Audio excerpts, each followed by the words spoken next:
안녕하세요. 저는 40대 초반인 아들 둘을 키우고 있는 주부입니다.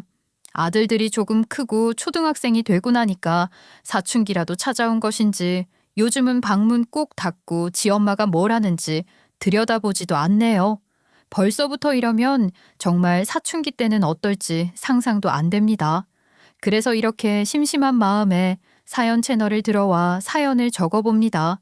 이혼을 하고 두 아들을 키운다는 것이 어쩔 땐 부담이 되다가도 또 혼자만의 여유로운 시간을 가질 때면 이혼하길 잘했다는 생각도 듭니다. 여러분들은 이혼을 결심하신 적이 있으신가요? 제가 어떻게 이혼을 하게 되었는지 제 이야기 한번 허심탄회하게 쏟아내보려 합니다. 잘 들어주세요. 저의 이야기를 하기에 앞서 잠시 저의 성격에 대해서 말씀을 조금 드려야 할 것 같아요. 그래야 제 이야기에 조금 더 집중이 되실 것 같거든요. 저는요, 한 가지에 꽂히면 정신을 차리지 못하는 사람이었습니다. 요즘 사람들의 말로 덕질을 하는 자세가 되어 있다고 하더라고요. 덕질이 뭔지는 아시죠? 요즘 주변 어머님들이 이명웅 좋아하잖아요.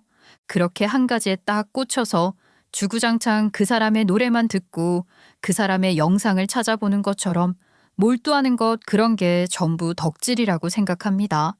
저도 그런 기질을 달고 태어났던 것 같아요. 제가요, 아주 어릴 때 곤충을 관찰하는 일에 푹 빠져 있었던 적이 있었어요. 제가 어릴 때만 해도 놀이터가 지금처럼 세련되지 않았고 흙바닥으로 되어 있어서 개미도 많았고 또 화단에 사는 곤충들부터 지렁이나 달팽이 같은 것들도 많이 있었어요. 벌써부터 어머님들 숨이 턱 막히시죠?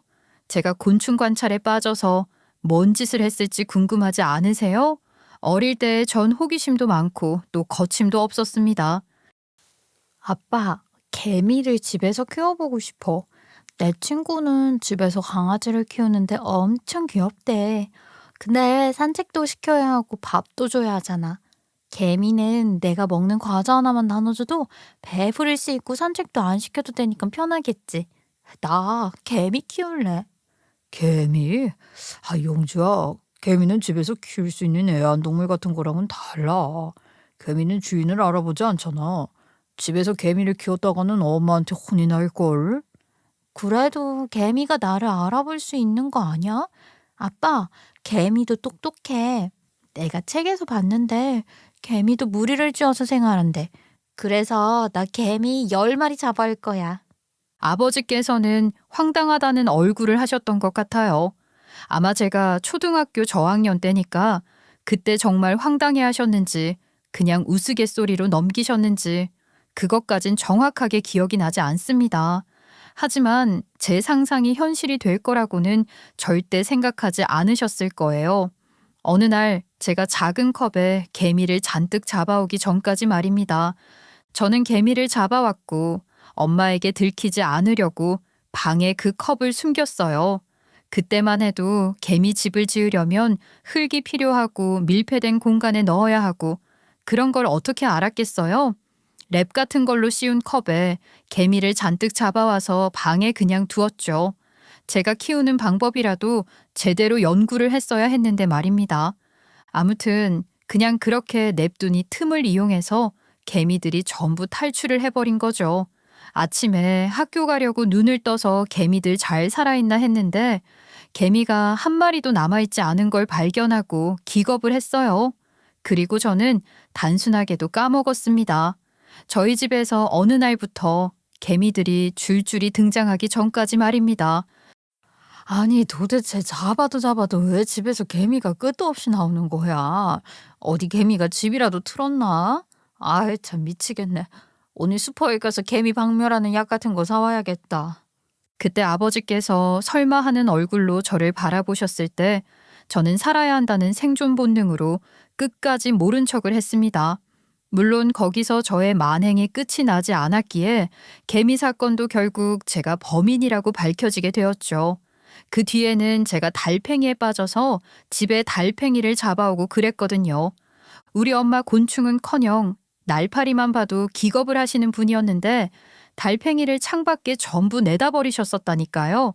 아무튼 저는 그렇게 하나에 꽂히면 집념을 가지고 쭉쭉 깊게 파고드는 그런 성격을 가진 아이가 되었습니다. 이게 공부에 적용이 되었으면 좋았을 거라고 생각하시는 어머님들 계시죠?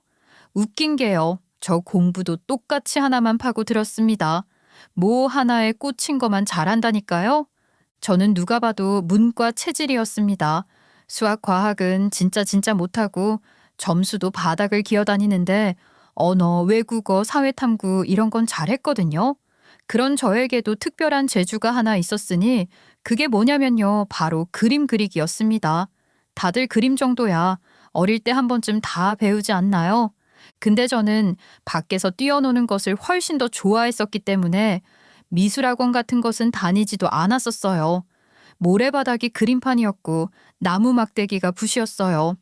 그렇게 바닥에 그림을 그리면서 놀았던 것이 전부였는데 초등학교 3학년 땐가 미술 수업을 하는데 크레파스로 뚝딱뚝딱 그림을 그리는데 저에게 재능이 있는 것 같다고 저희 담임 선생님이 말을 하시는 겁니다. 영주는 혹시 미술학원으로 오래 다녔니? 선생님이 보기엔 영주가 그림을 정말 잘 그리는 것 같아. 여기 부분적인 묘사도 그렇고 색을 쓰는 것도 다른 친구들이랑 달리 엄청 잘 쓰잖아. 저 미술학원은 한 번도 다녀본 적이 없는데요. 정말? 그러면 우리 다음에는 색연필로 한번 그림을 그려볼까? 그리고 그 다음에는 물감으로 그림을 그려보자. 담임 선생님에겐 아마 저의 그림 재능이라는 게 보였나 봐요. 보통은 그냥 잘 그리는구나 하는 정도에서 끝이 날 텐데 선생님께서는 저에게 이런 도구도 써보고 저런 도구도 써보자고 하시면서 이것저것 시키고 싶어 하셨어요. 근데 저도 그림을 그리는 게 재미가 있었습니다. 그래서 선생님이 하자는 대로 군소리 한 번 없이 잘 따라했어요. 선생님이 가끔 쥐어주시는 물감들로 그림을 그려보기도 했습니다. 그게 이상한 냄새가 나서 제 취향은 아니었는데 나중에 유화라는 비싼 물감이라는 것을 알고 우리 담임 선생님이 교육자구나 하고 생각을 하게 되었죠. 저는 수채화, 유화 가리지 않고 전부 잘 그려냈고 연필 하나만 있으면 어려운 그림도 어렵지 않게 뚝딱 그려내는 재주가 있었어요. 제가 미술을 잘하는 것 같다, 재능이 있는 것 같다는 말에 펄럭귀나 다름없는 저희 엄마, 저를 바로 미술학원에 보내버리셨습니다. 그런데 어릴 때 미술을 한 번도 안 배워본 사람이 어디 있겠어요. 미술학원에는 친구들이 잔뜩 있었고 그림을 그린다기보단 친구들이랑 노는 재미에 미술을 학원을 다니게 되었죠. 저는 다른 아이들이랑 비슷비슷하게 그린다고 생각을 했었어요. 보는 안목이 그닥 좋지는 않았으니까요. 그런데 제가 진짜 그림을 잘 그린다고 미술학원 선생님도 칭찬을 엄청 해주시는 거예요. 초등학교 4학년 때부터 미술학원을 다니기 시작했으니까 어릴 때부터 일찍 그림을 그린 친구들에 비하면 조금 늦은 시작일지도 모르겠네요. 아무튼 저는 친구들을 만나는 재미에 미술학원 가는 걸 좋아했습니다. 저희 동네가 되게 좁은 동네였거든요. 아파트가 즐비한 그런 동네가 아니라 주택가가 쭉 이어져서 골목골목마다 친구네 집이 있는 그런 동네요. 가운데 덜렁 있는 작은 놀이터가 저희의 아지트나 다름없는 그런 동네였어요. 그러니까 그 동네에서 자란 친구들 중에 모르는 친구가 없을 정도였다 이 말입니다. 제가 왜 이 이야기를 뜬금없이 꺼냈냐고요? 다 복선입니다. 지금부터 희정이라는 친구 이야기를 할 셈이거든요. 희정이가 누구냐면요. 묘하게 저랑 라이벌 관계에 있는 그런 친구였어요. 희정이는 저보다 벌써 몇 년이나 더 일찍 미술을 배운 친구였는데 4학년이 되면서 반이 바뀌고 같은 반이 된 친구였습니다. 희정이는 뭐랄까 조금 새침대기 같은 친구였어요. 공주병이 살짝 있었던 것 같기도 하고요. 본인에게 주목이 되는 것을 좋아했고 본인이 주목받지 못하면 샘을 엄청나게 내는 아이였어요. 제가 미술학원에 다니면서 미술 실력이 쑥쑥 늘기 전에는 사생대회를 한다거나 반에서 대표로 그림을 그려야 하는 일이 있으면 항상 희정이가 맡아서 했었다고 하더라고요. 하지만 4학년이 되어서 저랑 같은 반이 되면서부터 살짝 달라졌죠. 저랑 경쟁을 해야 했거든요. 희정이는 미술학원을 일찍부터 다녔으니까 그림도 꽤 잘 그렸는데 배운 지 얼마 되지 않은 저에게 따라잡히고 말았던 것입니다. 희정이가 그렇다고 실력이 별로였다는 것은 절대 아니고요. 제가 너무 잘한 탓이었죠. 본인이 대표로 나가야 하고 뭐든지 주목을 받아야 하는데 그 유일한 자리를 저에게 빼앗겼으니 희정이의 질투는 정말 어마어마했었습니다. 희정이는요, 한부모 가정이었어요. 엄마랑 단 둘이 살던 애였는데 그걸 숨기지 않았고 당당하게 굴었던 친구였죠. 요즘은 한부모 가정이 워낙 많으니까 그런 게 아무렇지도 않고 당당하지 못할 이유 또한 없다고 하지만 제가 어릴 때만 해도 그렇지 않았어요. 한부모 가정이라는 게 드러나면 놀림거리가 되기도 했고 은근히 부끄러워하기도 했었거든요. 인식이 잘못됐던 거죠. 어른들만 해도요, 여자가 뭘 그렇게 잘 못하고 못했으면 이혼을 당했을까 하면서 흉을 보는 아줌마들도 많았거든요. 그런데 희정이는 그런 걸 하나도 상관하지 않았고 다른 애들이 놀리면 더 바락바락 괴롭혔어요. 복수를 제대로 했다는 거죠. 그러니까 다른 친구들도 희정이에게 함부로 하지 못했습니다. 상당히 드센 친구였고 욕심도 많고 질투심도 많은 친구였어요. 그렇게 초등학교 내내 투닥투닥 서로의 미술 실력을 견제하며 지냈는데 그때는 또 학교에서도 배려를 해주어서 저와 희정이에게 공평하게 기회를 주고 공평하게 상장을 주고 그랬거든요. 근데 중학교에 올라와서부터는 모두가 경쟁 상대가 되잖아요. 내신이라는 게 중요해진 시기가 되었으니까요. 같은 중학교에 가게 된 희정이와 저는 절대 친하게 지낼 수 없었죠. 희정이 봤어? 오늘도 그 질 나쁜 친구들이랑 같이 다니던데? 소문에 의하면 희정이 못된 짓도 하고 다닌대. 문방구에서 볼펜 훔치는 거 봤다던데? 희정이가 볼펜을 훔쳐? 그러면 그 주인 아저씨한테 일러야 하는 거 아니야? 도둑질은 나쁜 거잖아. 희정이만 훔친 게 아니라 그 무리들이 전부 볼펜 세벼가잖아. 문방구에서만 훔치는 줄 알아? 애들 체육 수업 가고 이동 수업하러 가면 교실 와서 뒤진다니까. 그래, 희정이 초등학교 때랑 완전 달라. 지금 거의 일진들이랑 어울리잖아. 지난번에는 골목길에서 희정이가 막 깔깔거리고 웃는데 흰 열기가 막 스물스물 올라가더래. 흰 연기가 올라간다고? 그게 무슨 소리야? 척하면 척 알아들어야지. 희정이가 나쁜 애들이랑 어울리면서 담배 태운다는 얘기잖아. 그건 진짜 선생님한테 일러야 하는 거 아니야? 그러다가 애들 돈도 빼앗고 그러겠다. 그거는 이미 진작부터 빼앗았지. 영주, 너는 한 번도 돈 안 뺏겼어? 나는 어제도 1,000원 삥 뜯겼는데. 헐, 선생님한테 일러야 하는 거 아니야? 어떻게 같은 반 친구의 돈을 빼앗을 수가 있어. 그건 진짜 못된 짓이다. 범죄야, 범죄. 아이고, 야, 일렀다가 일진 애들한테 찍히면 어떻게 하려고. 그 순간부터 학교생활 완전히 고달퍼지는 거야. 그럴 바에야 그냥 가끔 삥 뜯기는 게 낫지. 친구들은 고개를 절레절레 저었어요. 희정이는 질 나쁜 친구들이랑 어울려 다니면서 약자인 아이들을 괴롭히는 걸 즐거워했습니다. 생각이 어린 것이었죠. 희정이는 거리를 둬야 하는 친구가 되었어요. 시간이 지날수록 희정이는 그림을 그리는 본인의 모습에 자아도취를 했죠. 자부심이 엄청났어요. 하지만 만년 2등이었습니다. 학교에서 사생대회를 나간다거나 학교 대표로 그림 그리기 대회에 출품을 한다던가 해도 항상 1등 자리는 저의 것이었거든요. 희정이는 늘 씩씩거렸지만 제 실력이 더 대단해서 어쩔 수 없었습니다. 희정이는 악의적으로 제 그림을 망쳐두기도 했어요. 못됐죠? 그렇게 중학교를 거쳐 고등학교까지도 같은 학교에 진학을 하게 되었고 그때부터 저희의 경쟁은 더 심해졌어요. 제가 아마 고등학교 2학년 때였던 것 같아요. 학교 대표로 나가야 하는 작품을 망쳐놨더라고요. 기간이 얼마 남지 않아서 다시 그릴 수도 없었어요. 그때 처음으로 희정이랑 저랑 머리채를 잡고 싸웠습니다. 그 대회가 정말 중요했거든요. 대회에 나가서 상을 받아오면 대학 입시에 유리했기 때문이었어요. 저는 미술을 쭉 전공할 생각으로 그림을 그렸고 순수 미술로 결정할지 디자인 쪽으로 정할지 고민을 했었어요. 고2 때서야 디자인으로 넘어가겠다고 결심을 했죠. 미래 전망은 디자인이 좋았으니까요. 돈도 많이 벌 수 있었고요. 그런데 저만 그런 생각을 하는 게 아니었어요. 희정이도 같은 생각을 하고 있었더라고요. 야, 여태 네가 나한테서 뺏어간 기회가 얼마나 많은지 알아? 알면 양심적으로 이번 대회는 나한테 넘겨. 포기하라고. 얼마나 내 자리를 탐낼 거야? 그게 왜 네 자리야. 엄연히 내가 추천받아서 대회 나간 건데. 그렇게 따지면 그림을 더 잘 그리지 그랬어.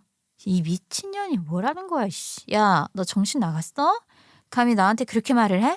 아, 나 대학 가야 된다고. 대학 가서 좋은 회사에 취직하고 우리 엄마랑 둘이 잘 먹고 잘 살아야 한다고. 그래, 그럼 공부 열심히 해야겠네. 그림도 열심히 그려야 하고.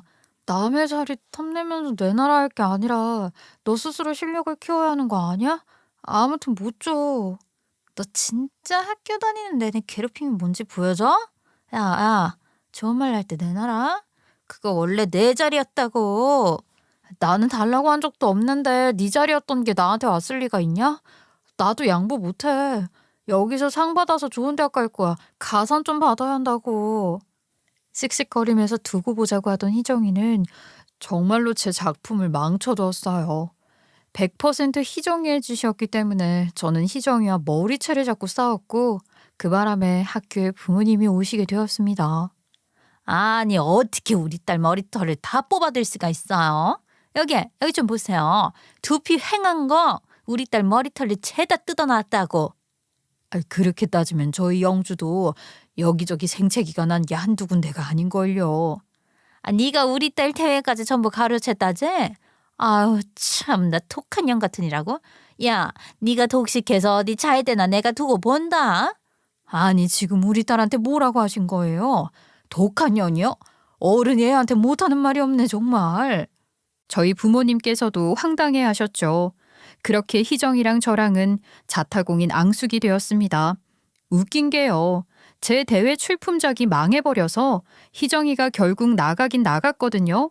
문제는 입상도 하지 못했다는 겁니다. 그 뒤로 은근히 소문이 돌면서 친구들 사이에서 놀림거리가 되자 희정이는 질 나쁜 친구들을 동원해서 저를 괴롭히기 시작했어요. 소위 말하는 일진애들이 저를 괴롭히니 제 주변의 친구들이 하나도 남지 않았죠. 불똥이 튈까 봐요. 저는 정말 서러웠어요. 그 괴롭힘이 말로 설명하기 괴로운 것들이었거든요. 하지만 그것도 길게 가진 않았어요. 지옥 같은 2학년을 보내고 고등학교 3학년이 되고 얼마 지나지 않아서 희정이가 전학을 갔기 때문이었습니다. 의외였어요. 야야 희정이네 갑자기 야반도주 하듯이 이사했다고 하던데? 아니 뭐가 그렇게 캥기면 갑자기 이사를 가? 계약하고 한 일주일 학교 안 오길래 공부는 안 하려나 보다 했더니 이사 준비 미리 했었다던데? 희정이랑 친하게 지내는 그 일진 무리 애들은 이미 알고 있었다고 하더라. 진짜? 그럼 이제 영주 괴롭히는 애는 사라져서 다행이다. 영주야 그동안 마음고생 진짜 심했지. 희정이 그 나쁜 년이 영주만 보면 못 잡아먹어서 안 다렸잖아. 그니까 말이야. 이제 미술대회도 영주가 나간다고 질투할 애도 없고 괴롭히는 애도 없으니까 1년 동안 대학 입시 준비만 하자. 희정이는 하루아침에 이사를 갔어요. 사실 걔가 뭘 하던지 저는 관심을 끊었기 때문에 중요한 사실은 아니었지만 희정이가 학교에 나오지 않음으로써 제가 얻는 건 꽤 많았습니다. 일진 아이들이 저를 더 이상 괴롭히지 않았고 미술대회도 독점을 할 수 있었으니까요. 저는 그렇게 차근차근 대회에 나가서 상을 받았고 기록을 쌓았어요. 그리고 대학 입시를 성공적으로 마쳤습니다. 미술로서는 정말 최고로 쳐주는 대학에 입학을 하게 되었거든요. 부지런하게 성적 관리도 한 덕분이었습니다. 그 이후에 저는 희정이의 소식을 듣지 못했고 성인이 되었습니다. 대학을 졸업한 다음 저는 꽤 진로를 고민했습니다. 그림 실력이 워낙 좋았기에 교수님들께서는 제가 상업광고 디자인 쪽으로 빠지려고 결심했을 때 반대를 하셨어요. 제가 순수 미술을 했으면 좋겠다고 대놓고 이야기를 하신 분도 계셨어요. 하지만 저는 돈을 잔뜩 벌고 싶었습니다. 그리고 트렌디한 곳에서 일을 하고 싶었어요. 상업 광고라는 게 쉽지 않은 길이라는 것을 잘 알고 있었지만 늘 새로운 기획을 하면서 제 머릿속에 맴도는 아이디어들을 다 털어내고 싶었어요. 미술로는 국내에서 제일 알아주는 대학을 꽤 좋은 성적으로 졸업하고 교수님의 추천서까지 들고 있었으니 저는 졸업과 동시에 대기업 광고회사에 취직을 할 수 있었습니다. 디자이너로서 말입니다. 국내에서도 이름만 대면 알 수 있는 대기업이었기 때문에 연봉도 괜찮고 복지도 좋았습니다. 그렇게 커리어라는 것을 쑥쑥 쌓았어요. 처음부터 좋은 기회가 저를 바로 찾아오진 않았지만 일을 하면서 점점 그렇게 기회를 잡아나가며 승진도 할 수 있었습니다. 그렇게 일을 하다가 만나게 된 것이 바로 저의 남편이었습니다. 저는 광고에 상당히 깊숙한 곳에서부터 일을 했습니다. 콘티를 짜기도 하고요. 또 일손이 부족해서 제 마음껏 나오지 않는 CG 작업에 답답해서 CG 작업하는 것을 배워 직접 하기도 했었습니다. 물론 그렇게 능력치를 올리기까지 잠을 줄여가면서 수업을 듣고 공부를 하고 노력을 했습니다. 제가 또 한 가지 일에 빠지면 죽어라고 파는 성격이잖아요. 평생의 업으로 삼은 광고나 다름 없었기 때문에 정말 죽어라고 열심히 팠죠. 저를 따라올 수 있는 사람이 없을 정도로 노력을 했습니다. 직급이 높아진다고 해서 결코 게을리 살지 않았어요. 제 나이 30 중반에 남편이랑 결혼을 했거든요. 그런데 우리 남편은 광고 촬영 현장에서 일을 배우고 있던 조연출이었어요. 나이도 꽤 있었는데 하던 일 다 그만두고 하고 싶은 일 해보겠다고 그쪽으로 뛰어든 것이었습니다. 우리 회사에도 광고 감독들이 있긴 했지만 돈 문제로 혹은 클라이언트의 요구로 외주를 쓰기도 하는데 외주 촬영팀에서 일을 하는 조연출이었었죠. 사람이 힘도 없고 월급도 별로 안 되고 했지만 일에 대한 열정은 넘치는 사람이었습니다. 저는 그런 남편이 마음에 들었고 이 사람의 성품 하나만 보고 결혼을 하게 되었어요. 남편은 저보다 2살이 많았습니다. 결혼을 약속하고 상견례 자리를 가지게 되었는데 저는 상견례 자리에서 깜짝 놀라고야 말았습니다. 남편은 재혼 가정에서 자랐다고 했어요. 그래서 저랑 동갑인 여동생이 하나 있다고 하긴 했었는데 그 여동생이랑 친하진 않다고 했었거든요. 성인이 되어서 시아버지께서 재혼을 하신 터라 유대감을 느끼고 할 사이도 아니었다고요. 그런데 그 여동생이 상상조차 못했던 인물이었던 거죠. 바로 희정이었습니다. 그제서야 놀란 눈으로 시어머니 되실 분의 얼굴을 보니까 고등학교 때 딱 한 번 봤던 희정이네 엄마더라고요. 세월이 거의 20년 가까이 지나는 바람에 제가 한눈에 알아보지 못했던 겁니다. 쌍수도 하고 얼굴도 쫙쫙 땡기는 리프팅이라도 한 건지 예전이랑 다르시더라고요. 상견례 자리에서 희정이도 저도 서로를 알아보고 얼마나 놀랐는지 입을 다물지 못했다니까요. 아니, 영주야, 어떻게 여기서 이렇게 만나니? 정말 신기하다. 와, 도대체 이게 얼마만이야? 희정아, 우리 영주랑 아는 사이냐? 아니, 어떻게 아는 사이인데? 아, 엄마랑 아버지 재혼하시기 전에 살았던 동네 친구야. 내가 고3 때 갑자기 이사를 가고 전학을 가면서 그 뒤로는 한 번도 못 봤지. 초중고 다 같은 학교 다녔었어. 와, 어떻게 이런 인연이 있을 수가 있어. 그럼 상당히 친한 친구 사이겠네. 순간 저는 얼굴이 굳어졌죠. 친하긴 뭐가 친해요. 희정이의 질투심 때문에 제가 피곤했던 적이 한두 번이 아니었잖아요. 고등학교 때는 무려 학교 내 괴롭힘도 상당하게 당했었고요. 그때 일은 저에게 너무 잔혹해서 어디 가서 말도 못하는 이야기였는데 희정이가 대수롭지 않게 생각하는 것처럼 행동하니까 속이 부글부글 끓더라고요. 제가 차가운 표정으로 아무 소리도 하지 않으니까 희정이가 먼저 찔린 건지 저에게 다가와서 조용하게 속삭였어요. 영주야, 내가 어릴 때 미술한다고 너한테 좀 못되게 굴었었지? 미안해. 나 이제는 완전히 새 사람 됐어. 우리 엄마가 재혼을 한 뒤로 다른 사람처럼 살았어. 그니까 우리 과거 일은 다 잊자. 둘이 사이가 좋았던 게 아니라 안 좋았었던 거야? 아니, 앞으로 가족이 될 사이인데. 아, 내가 영주 그림 실력 좀 질투해서 조금 좀 못되게 그랬었거든. 아, 미안, 영주야. 그래도 다 가가니까 잊고 잘 지내자. 뻔뻔하게 그렇게 말을 하는데 그 자리에서 싫은데 난 너에게 큰 상처를 받았어 하고 말을 해봐야 이 자리를 파투내겠다는 소리밖에 안 되지 않겠습니까? 보아하니 재혼 전에 희정이가 얼마나 개차반 양아치였는지 남편과 시아버지는 모르는 듯 했어요. 과거의 이야기를 둥글게 포장하며 미안하다고 하는데 받아주지 않으면 제가 더 쫌생이처럼 보일 것 같더라고요. 받아주고 싶지도 않았고 어이도 없었지만 남편이랑 저랑 결혼을 해서 같이 살기로 마음을 먹었는데 고작 희정이 때문에 모든 걸 포기하는 건 아니라는 생각이 들었습니다. 희정이 년이야 그냥 안 보고 살면 그만 아니겠어요? 희정이는 끝까지 가식적인 표정으로 저에게 미안하다는 식으로 말을 했지만 저는 대꾸해주지 않았어요. 그만큼 했으면 제 의사는 알아들었을 거라고 생각합니다. 안 보고 살기로 마음을 먹었으니까요. 하지만 희정이를 안 보고 산다는 것과 시집살이라는 것은 다른 문제였습니다. 시어머니께서는 어릴 때의 기억이 상당히 강하셨나 봐요. 희정이는 이사를 간 뒤에는 미술을 하지 않았나 봐요. 보통 고등학교 2학년에서 3학년쯤 되면 본인의 한계를 깨닫고 미술을 그만두는 친구들도 꽤 있거든요. 희정이 역시 그런 쪽이었던 것 같은데 시어머니는 학창시절 내내 저에게 자리를 빼앗겨서 희정이의 꿈이 접혔다고 생각하는 것 같았어요. 전형적인 피해망상에 시달리고 있었던 거죠. 정작 학교 생활이 힘들었던 것은 저였는데요. 솔직히 영조만 아니었으면 우리 희정이가 미술로 얼마나 큰 꿈을 펼치고 다녔을지 모르는 일이긴 한데. 어머님, 그게 무슨 소리세요? 희정이가 미술을 그만둔 건 희정이 선택이지.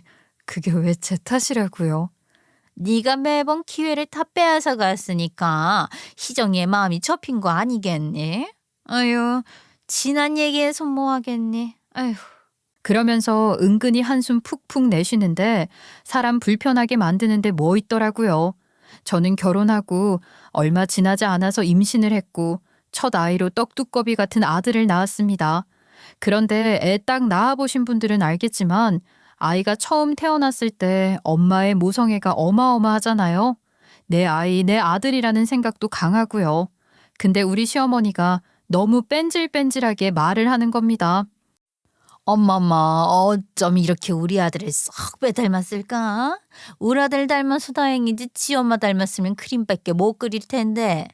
어머님, 무슨 말씀을 그렇게 하세요? 저요, 그 일보다 더 벌어요. 광고회사에서 직급도 높고 잘 나가거든요. 그러면 뭐해? 그거 말고는 할 수 있는 게 없는데. 그래도 우리 아들은 이것저것 다재다능하게 할 줄 아니까 우리 손자가 우리 아들을 닮으면 좋은 거지. 누가 보면 시어머니 배에서 나온 아들인 줄 알겠더라고요. 저요, CG를 배우면서 몸값이 정말 올라갔거든요. 남편이야말로 횡재한 거죠. 저랑 결혼해서요. 조연출로 전전긍긍하는 남편이랑 저랑은 업계에서 대우가 달랐으니까요. 게다가 남편은 뒤늦게서야 재미 붙이며 일을 해보려고 조연출 라인을 잡은 거라 배우려면 한참 멀었어요. 돈도 못 벌고요. 제가 우리 가족 멱살 잡고 끌고 가는 거나 다름없는데 저랑 왜 비교를 하는지 모르겠더라고요. 어머님, 저를 닮아야죠. 연봉도 제가 높고 누가 봐도 제가 더 능력이 좋은걸요? 예, 너 지금 우리 아들 무시하니?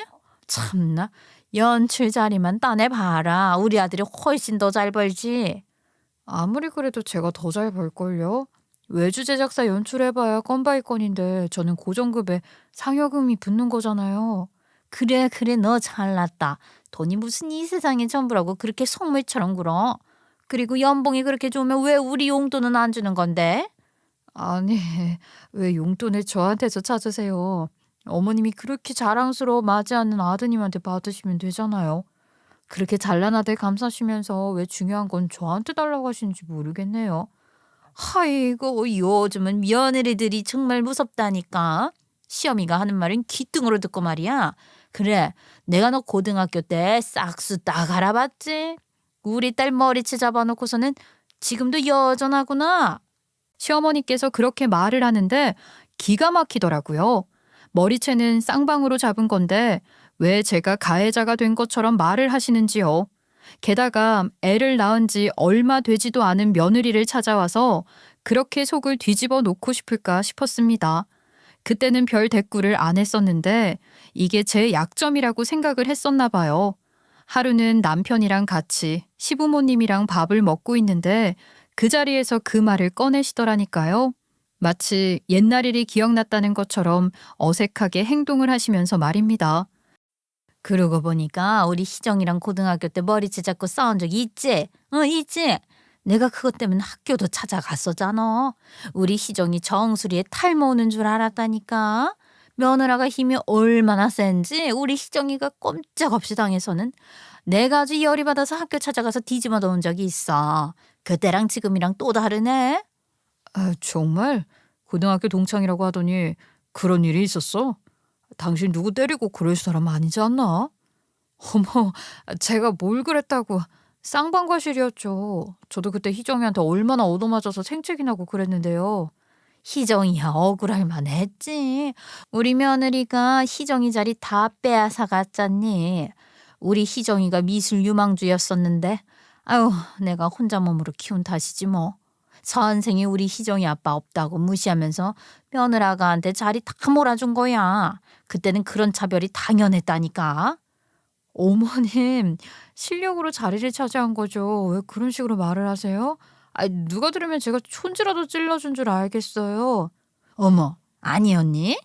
그렇게 자리가 점점 삭막해지고 과열이 되니까 시아버지께서 중재를 하시더라고요. 옛날 이야기 그만하고 밥이나 먹자고요. 그 말에 저도 시어머니도 별소리 못했죠. 시아버지께서 그만하라는데 제가 계속 소리칠 순 없는 노릇 아니겠습니까?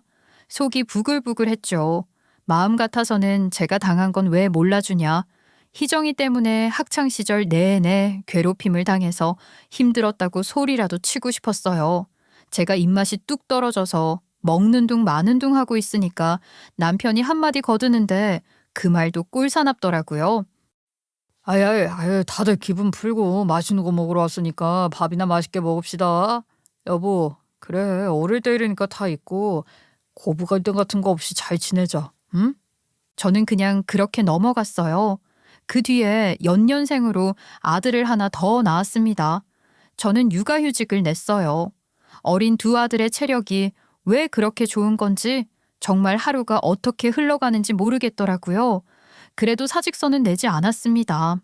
연달아서 육아휴직을 내는 게 조금은 눈치가 보였지만 제 커리어를 포기할 순 없었으니까요.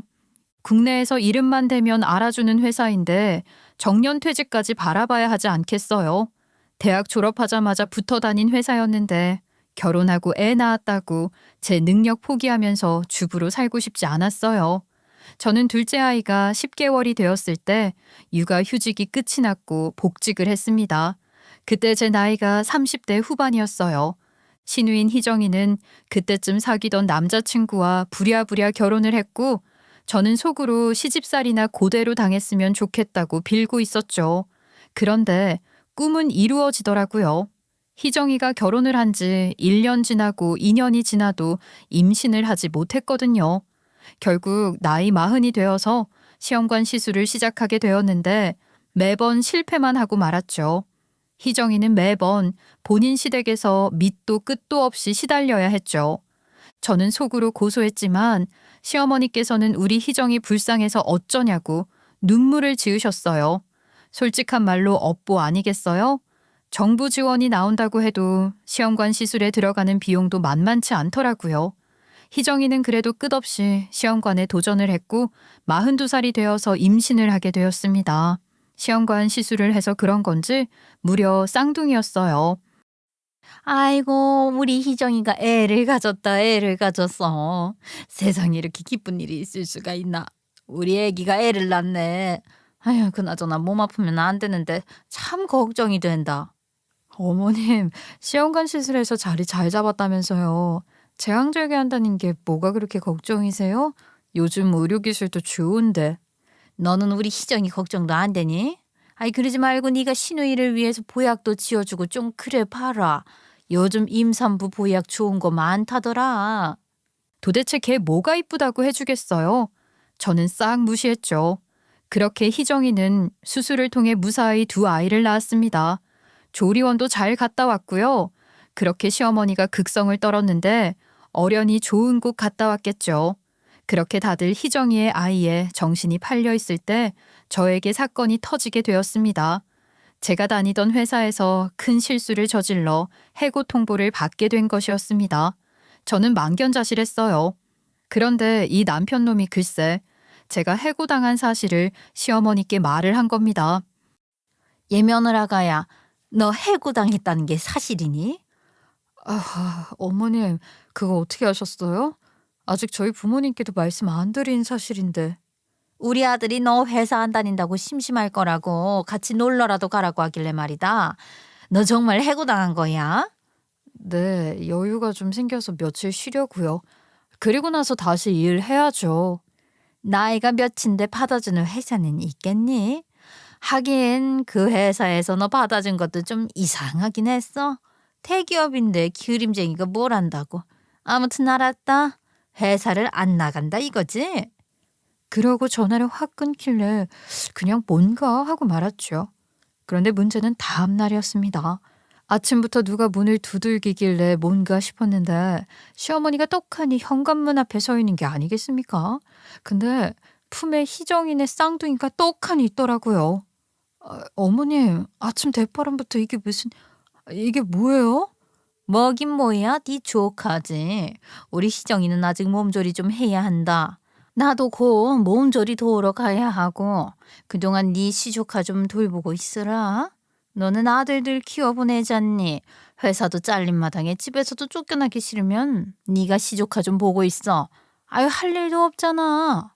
아침 8시에 학교 가려고 준비 중이던 아들 둘에 출근 준비를 하는 남편까지 전부 어리둥절한 얼굴로 시어머니를 봤죠. 마치 누가 시키기라도 한 듯이 정적이 흘렀습니다. 저는 그냥 기가 막혔습니다. 이 사태를 어떻게 해결해야 할지 감이 잡히지 않을 정도로 하고 싶은 말이 많은 상황이었습니다. 시어머니께서는 참으로 당당하셨습니다. 마치 본인이 저에게 아이를 떠넘기는 게 아니라 기회를 준다는 식으로 말을 하시는데 사람이 뻔뻔한 거야 잘 알고 있었지만 20년을 다닌 회사를 그만두고 잘리고 집에서 며칠 쉬어보겠다고 결심했더니만 이런 일을 저지를지 누가 알았겠습니까? 거기다가 당당하게 회사에서도 잘린 마당에 집에서도 쫓겨나기 싫으면 이라는 말을 쓰다니요. 그게 며느리에게 할 말입니까? 저는 우리 아이들도 보고 있는 자리에서 저를 무시하는 듯한 말을 한 시어머니께 진심으로 화가 났고 저도 할 말은 해야 한다고 생각했습니다. 그래서 단전에서부터 기를 모아 호흡을 했어요. 어머님, 제가 왜 희정이 애를 돌봐야 하는 건지 잘 모르겠네요. 게다가 이 아이들 지금 젖도 안 뗀 신생아인데 당연히 엄마가 옆에 있어야 하지 않을까요? 어머님께서도 희정이 키워보셨으니까 다 아실 텐데 저한테 왜 이러시는지 모르겠어요. 아이들 다시 데려가세요. 희정이가 돌보는 게 맞죠. 우리 희정이는 몸이 많이 상해서 몸조리해야 한다니까. 42에 애 낳는 게 어디 쉬운 일이니? 너는 젊었을 때 애 낳아서 다 키워놨잖니. 이 정도는 껌이잖아. 경험자니까. 그게 벌써 몇 년 전인데요. 저요, 우리 애들 학교 보내고 집안일도 해야 하고요. 할 일 많아요. 한가롭게 애 보고 있을 때가 아니라니까요. 그리고 이렇게 신생아를 어떻게 남의 집에 맡겨요. 남? 어떻게 우리가 남이야? 가족이지? 우리 희정이 몸조리 하겠다는데 그게 그렇게 안 입고 와? 이 정도도 못 봐주는 우리 걔가 어딨어? 아이 몰라. 애 봐라. 애 안 봐주면 너 우리 아들 집에서 쫓겨날 줄 알아. 어디 시어머니가 얘기를 하는데 따박따박 말대꾸를 하고 난리야. 그 말에 남편도 황당하다는 얼굴을 지었어요. 솔직히요, 우리 남편 시어머니나 희정이에 대한 정이 그렇게 많지 않은 사람이었어요. 우리 남편이 21살일 때 재혼을 한 것이었고 집안에 같이 사는 게 불편해서 바로 군대로 도망갔었다고 했어요. 게다가 군대 제대하고 나서는 자취를 한 사람인데 무슨 정이 있겠어요? 시어머니께서 우리 아들 하는 것도 그냥 저 보여주고 싶어서 하는 말 같았다고요. 남편은 저랑 결혼해서 저와 우리 아이들을 위해서 잘 살아보겠다고 결심을 한 사람인데 자꾸만 시어머니가 회방을 놓으려고 하니까 어쩔 줄 몰라 했죠. 정말 친엄마 같은 사람이었다면 그러지 말라고 화라도 냈을 텐데 우리 남편에게 시어머니는 아직도 불편한 존재였기 때문에 대놓고 말을 하지 못하고 있었던 것도 있었어요. 그런데 내 아들 집에서 쫓겨난다니요? 그게 무슨 막말입니까? 어머님, 도대체 내 집인데 누가 누구를 내쫓는다고 그러세요? 우리 아들 집이라니요. 말은 바로 하셔야죠. 뭐라고? 아니 무슨 말이 그러니? 우리 아들이랑 반반해 온 집인데 이게 왜 니네 집이야? 너 지금 누구 앞에서 거짓말을 하는 거야? 어머님이 지금 하신 말도 그러네요. 반반으로 해온 집인데 왜 아들 집이라고 그러세요? 근데요, 사실 이 집 반반해 온 집 아니거든요. 막말로 어머님이 우리 아들 하는 저놈이 꼴랑 벌어오는 한 달 월급이 얼만 줄 아세요? 220만 원이에요. 그 돈으로 무슨 대출비를 갚겠어요. 그럼 우리 생활비는요? 집 대출을 얼마나 땡겼길래 그 돈으로 대출비도 못 갚는다는 소리를 하고 있어? 어머님이야 대출 받은 게 오래돼서 모르실지 모르겠지만 요즘은 220만 원으로는 택도 없어요. 그 대출비 제가 전부 갚은 거거든요. 아 작년에 그랬잖아. 우리 아들이 이직해서 돈 많이 번다며? 그래서 너희들도 큰 집으로 이사하고 그런 거 아니었어? 너 회사 잘렸으니까 이제 우리 아들이 평생을 책임질 건데 그러면 우리 아들 집 맛집 뭘 이런 걸 일일이 따지고 들어? 앞으로 같이 살 세월이 얼만데. 그래요. 그 말이 다 맞다고 쳐도요. 그 돈이 제 돈이라니까요. 제 돈. 이 집 명의도 제 명의로 되어 있어요. 이거 사기 결혼 아니야? 분명히 너네 결혼할 때 공동 명의로 집하기로 했었던 거 아니었어? 공동 명의에서 왜 네 명의로 바뀐 건데? 이거 그냥 못 넘어간다 나?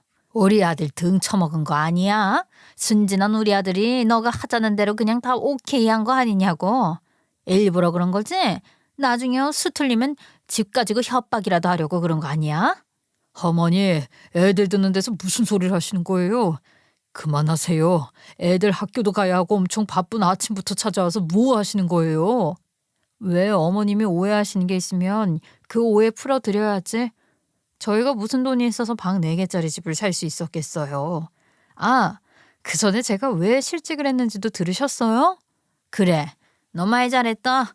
회사에서 도대체 무슨 실수를 얼마나 크게 저질렀으면 잘리냐? 내가 진짜 쪽이 팔려서 원. 너 무슨 손해배상 같은 거라도 걸린 거 아니야? 돈 몰아줘야 하는 거 아니냐고? 그랬으면 저희가 집 사서 큰 집으로 이사도 못했겠죠. 저요, 겸업하는 거 걸려서 잘린 거예요. 겸업이 뭔지는 아시죠? 제가 그렇게 말을 하니 시어머니께서 아무 말도 못 하시더라고요. 네, 저도 여러분께 이제 왜 실직을 했는지 오해를 풀어드릴 때가 된 것 같습니다. 저희 회사는요, 대기업답게 겸업이 금지되어 있는 회사였습니다. 그런데 저는 그걸 몰랐어요. 솔직히 말해서 회사원이 다 같은 회사원이지 않겠어요? 누가 그걸 일일이 확인을 하겠어요?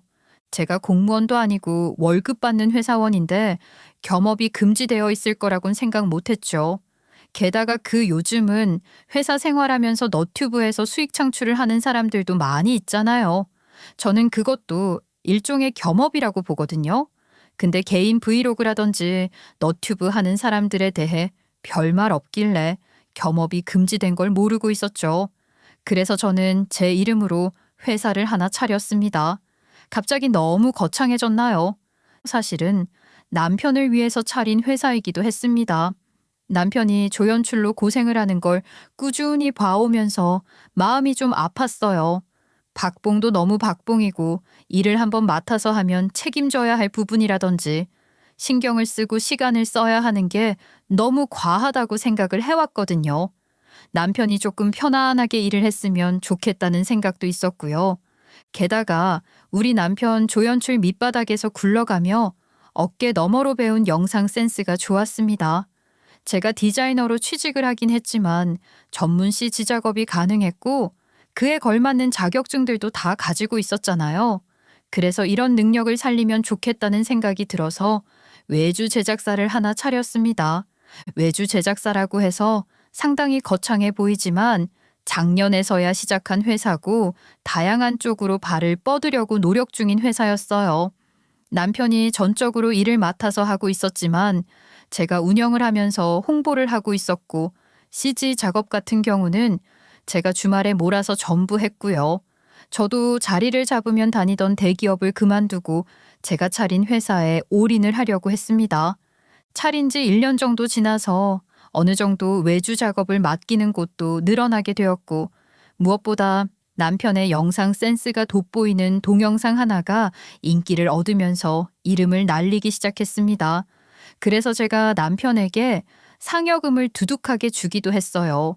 물론 남편이 하는 일은 촬영밖에 없긴 하지만요. 편집도 하긴 하는데 전반적인 스토리보드는 제가 짜고 있거든요. 중요한 메인보드는 저의 몫이다 이 말이죠. 저희는 일단 가볍게 접근을 하기 위해서 너튜브 컨텐츠로 발을 뻗었는데 이게 대박을 치면서 쭉쭉 외주 일을 맡아서 하고 있었어요. 저도 다니던 회사의 정이 붙어 있긴 했지만 20년 동안 한 회사에 묶여 있다 보니까 새로운 도전이 하고 싶었어요. 그래서 사직을 고민하던 중에 겸업이 걸리게 되면서 회사에서도 난감해하며 해고를 통보했던 것입니다. 제가 사업자를 낸 것이 이중세납이 되면서 걸리게 된 것이었어요. 저는 그쪽으로는 문외한이라서 전혀 몰랐기에 처리를 제대로 하지 못했죠. 남편이 시어머니께 말을 한 것은 아마 제 사업에 대한 이야기를 하고 싶어서 그랬던 것 같아요. 남편이 시어머니께서 집에 찾아와 해고를 운운하고 진명이를 운운했을 때 난감해하는 게 보였거든요. 아마 남편은 본인 입으로 제가 무슨 사업을 시작했는지 말을 하길 기다렸던 것 같아요. 그래야 제 위상이 더 높아질 수 있다고 생각했던 것 같습니다. 남편의 마음속에 들어갔다 나온 것은 아니라서 제가 생각하는 게 맞는지까지 정확하게 알 순 없지만요. 아무튼 앞뒤 사정을 몰랐던 시어머니께서는 아마 희정이에게 이야기를 했겠죠. 제가 잘렸으니까 골탕 먹이고 싶다고요. 그래서 둘이 쑥덕쑥덕해서 신생아 쌍둥이들을 데리고 저희 집에 쳐들어온 것 같았습니다. 그게 아니라면 어느 엄마가 신생아 자식들을 올케네 집에 맡긴다는 것에 동의를 하겠어요? 딱 신생아일 때 모성애가 가득 차 있을 때인데 다짜고짜 저에게 맡기겠다고 하는 것 자체가 짜고 친 고스톱인 거죠. 아이 그러니까 지금 회사를 잘린 게 아예 그만둔 게 아니라 잘린 거지. 그게 다 네가 차린 회사가 잘 돼가지고 그런 거라고? 돈을 더 벌 수 있어서 다니던 대기업을 그만둔 거다. 네, 아주 잘 맞아요. 제가 차린 외주 제작사 일이 너무너무 잘 돼가지고 그 일에 집중하려고 사직서 내려던 참에 세금 문제 엮여서 해고된 거라고요. 그러면은 뭐야? 그 대기업에서 버는 돈보다 훨씬 더 많이 벌 수 있다는 거야? 그럼요. 이 사람에게 월급 팍팍 퍼주고도 대기업에서 버는 거 이상으로 벌 수 있는데요. 제가 못하러 대기업에 묶여서 시간 낭비하겠어요. 제 사업을 더 키우지. 그러면 지금은 왜 출근 안 하고 집에 있는 거냐? 너 이거 다 허세 부리는 거 아니야? 저요. 20년을 꼬박 근속했어요. 대기업 그만둔 김에 며칠 정도 쉬면서 재정비하려고 했다고요. 아이고 두야. 뭐가 이렇게 복잡한 거야. 그러니까 네가 회사를 차렸고 우리 아들이 거기서 일하면서 큰 돈 벌고 있고 너는 더 큰 돈 벌고 있고 그래서 이 집도 샀고 네 명이다 이 소리야? 와 어머님 한 줄 정리 참 잘하시네요. 네 맞아요. 근데 이런 식으로 며느리 압박하고 시집살이 시키려는 거 참 꼴불견인 거 아시죠? 뭐라고? 지금 너 나한테 꼴불견이라고 그랬어? 아니 어떻게 시어머니한테 그런 식으로 말을 할 수가 있냐? 꼴불견? 아이고 내가 속에서 천불이 난다. 지금도 보세요. 저 해고당했다는 소리에 신나서 놀려주러 오셨다가 역으로 당하니까 속에서 천불이 난다고 피해자 코스프레 하시잖아요. 이 상황에서 찍소리도 하지 않고 가만히 있는 이 사람에게도 슬슬 질리네요. 아니, 내가 대화에 끼어들 틈이 있어야지. 어머니도 그렇고 당신도 그렇고 서로 날선 이야기 그만하자. 이렇게 고부 갈등이 생겨서야 되겠어? 서로 화합해서. 화합? 지금 이 꼴을 보고도 화합이라는 말이 나와? 사람이 너무 낭만만 가지고 살면 안 돼. 내 집에서 나가라는 소리나 듣고 본인이 피해자 코스프레를 하는데 화합이라니. 당신도 더 이상은 안 되겠다. 내가 여태 아등바등 살았던 건 우리 애들 때문이었어. 근데 나에게 당당하게 시조카까지 맡아보라는 시어머니 행태 보고도 화합이라는 소리를 짓거려? 제가 차갑게 말을 하니까 남편도 시어머니도 입을 다물었어요. 다들 눈치만 보고 있길래 저도 속에서부터 끓어오르던 말을 뱉어내고 말했습니다. 더 이상은 안 되겠어. 이혼해. 당신도 내 집에서 나가. 아니, 갑자기 무슨 소리야. 이혼이라는 게 손바닥 뒤집듯이 할 수 있는 것도 아니고 지금 같은 타이밍에 갑자기 이혼은 이야기를 한다고? 너무 섣불리 이야기하는 거 아니야? 제가 이혼이라는 말을 뱉으니 시어머니의 얼굴이 사색으로 변하더라고요. 저는 쌍둥이를 안고 있는 시어머니께 제 집에서 나가라고 했습니다. 이제 다 나가세요. 어머님도 희정이네 집으로 가시라고요. 아니지, 이제 어머님도 아니죠. 아줌마, 당신은 남이에요. 남? 여보, 이게 지금 뭐 하는 거야? 우리 애들도 보고 있는데 정말 이혼이라도 하겠다는 얘기야? 내가 언제 뱉은 말 주워 담는 거 봤어? 내가 말 뱉은 거 안 지킨 적 있어? 짐 싸. 당신도 내 집에서 나가라고. 내가 애들은 알아서 잘 키울 테니까. 아이들도 알아들을 건 다 알아듣는 나이인데 이혼이라는 이야기가 나오니 어쩔 줄 몰라 하더라고요. 다른 건 몰라도 애들에게는 참으로 미안했습니다. 하지만 그렇게라도 하지 않으면 제 속이 풀릴 것 같지 않은데 어쩌겠어요. 저는 아이들 학교에 늦을까봐 서둘러서 학교에 보냈죠. 시어머니는 망부석이 된 듯 꼼짝없이 서 계셨어요. 남편 역시 출근을 하지 않고 저에게 사과를 하기 시작했습니다. 그런데 눈치가 없어도 너무 없죠.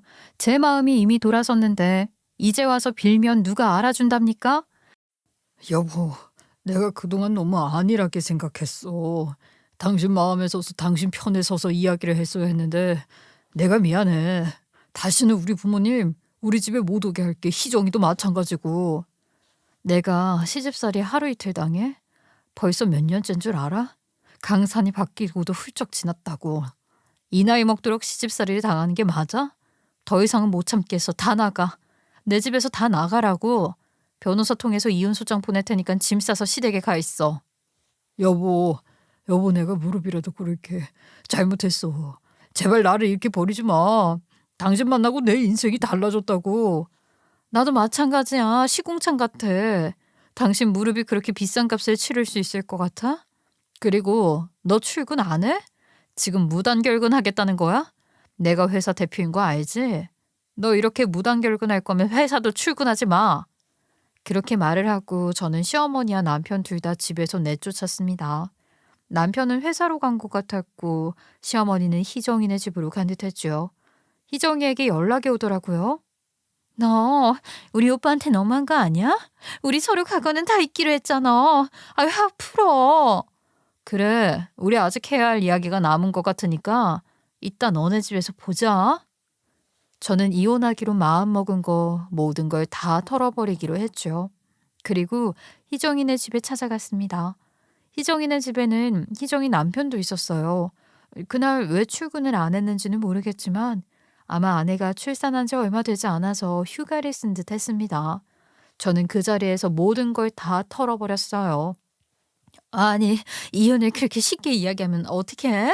오빠랑 잘 화해하고 우리 엄마랑도 잘 풀어야지. 아니, 이혼은 이미 마음 먹었어. 그리고 너한테도 할 말이 있어서 온 거야. 말 안 하면 후회할 것 같아서. 아줌마가 나한테 피해자 코스프레 하는데 너무 꼴값이더라. 네가 나 고등학교 때 괴롭혔던 거 기억하지? 허구한 날 돈 뺏고 내가 지나갈 때마다 욕 퍼붓고 내 체육복 걸레통에 집어넣고 가방에 우유 쏟고 했던 그 괴롭힘 말이야. 너는 아무렇지 않게 과거는 다 잊자고 했지만 피해자인 나는 잊을 수 없는 기억이야. 그래서 사과 제대로 받고 싶어. 아니, 이게 무슨 말씀이세요? 우리 희정이가 소위 말하는 학폭 가해자라는 뜻입니까? 그런 짓을 그족한테 했다고? 네, 거기다가 몸조리 해야 하니까 네가 겨우겨우 가진 아이들을 나보고 보라고? 야, 그게 엄마로서 할 짓이니? 잠시만. 이 신생아들까지 맡기려고 했다고? 당신이 학폭을 저지른 피해자에게? 제정신이야? 저 사람이 무슨 짓을 할 줄 알고? 아니, 애초에 나한테 말한 거랑 다르잖아. 당신 내가 학폭 피해자인 거 알고 뭐라고 그랬어? 본인도 학폭 피해자라고 내 마음 잘 안다고 나한테 접근하고 위로했으면서 그 모든 게 거짓이었다는 거야? 아니, 여보, 그게 아니라 아니 영주야, 너 다 지난 일을 왜 들춰서 내가 사과까지 했잖아. 너만 혼자 사과하면 끝이니?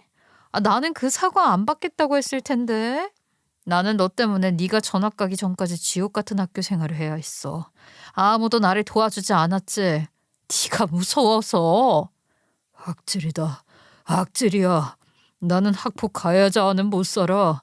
내 애들이 뭘 보고 배우겠어. 당신 소름 끼쳐. 당신이랑 이혼이야. 같이 절대로 못 살아. 감히 나를 속여? 나를 이해하는 척, 나를 위하는 척, 나를 속이고 천사인 척. 됐어. 내 앞에서 사라지라고. 여보, 그게 무슨 소리야. 이혼이라니.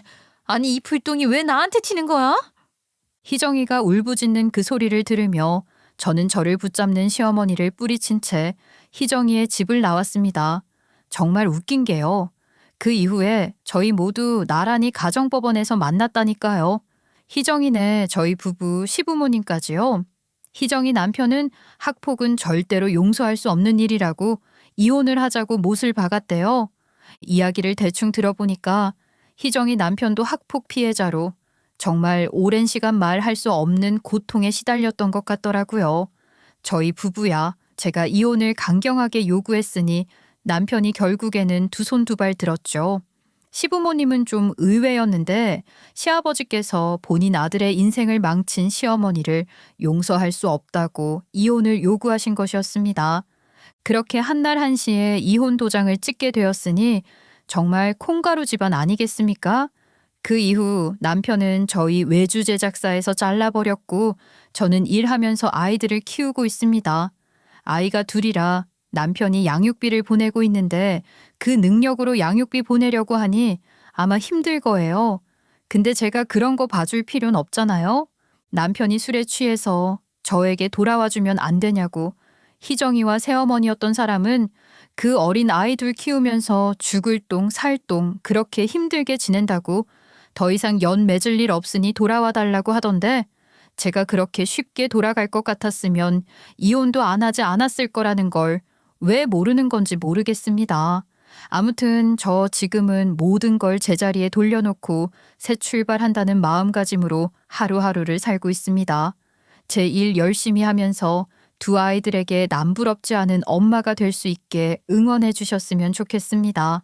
제 이야기를 끝까지 들어주셔서 감사합니다.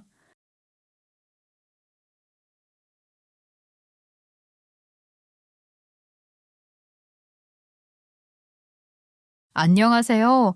서울 강남 사는 32살 장은영이에요. 혹시 남편이 왜 남편인 줄 아세요?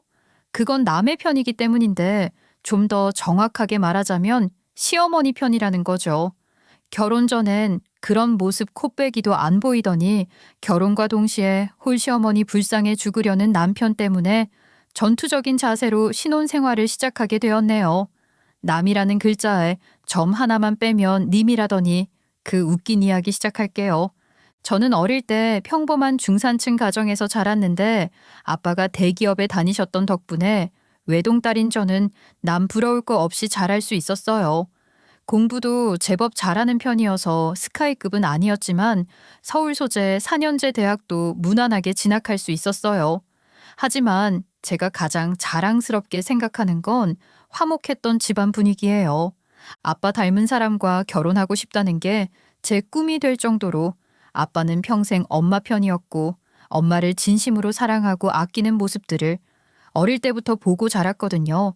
특히 지금도 선명하게 기억나는 장면이 하나 있는데 어릴 때 친할머니가 엄마한테 뭐라고 하시면 아빠가 중간에 끼어들어 엄마 편을 들어주셨어요. 그날도 주방에서 엄마 특유의 탄 냄새가 솔솔 올라오고 있었는데 할머니가 혀를 차며 주방으로 들어가시더라고요. 아이고야, 또 뭘 태웠어? 냄새가 여기까지? 어머니, 아유 죄송해요. 아직 밥이 덜 익은 것 같아서 좀 더 익힌다는 게 나물 무치느라 깜빡했어요. 깜빡할 게 따로 있지. 이렇게 탄 냄새가 진동을 하면 밥에도 냄새 배서 못 먹게 되잖아. 하여간에. 그때 거실에서 신문을 보고 계시던 아빠가 벌떡 일어나시더니 주방으로 들어가셨죠. 어머니, 이 사람도 잘한다고 열심히 하고 있는데 너무 다그치지 마세요. 단밥이라도 저는 잘 먹으니까 걱정 마시고요. 아이고야, 말이나 못하면 내가 잘 키운 아들 며느리한테 다 줬네, 다 줬어. 아들 무서워서 말도 못하겠다. 너는 좋겠다. 그 말씀을 하시는 할머니 표정이 어딘가 입 주변은 웃는데 눈빛은 슬펐던 느낌이라 어린 마음에 이상하게 보여 머릿속에 남았던 거죠.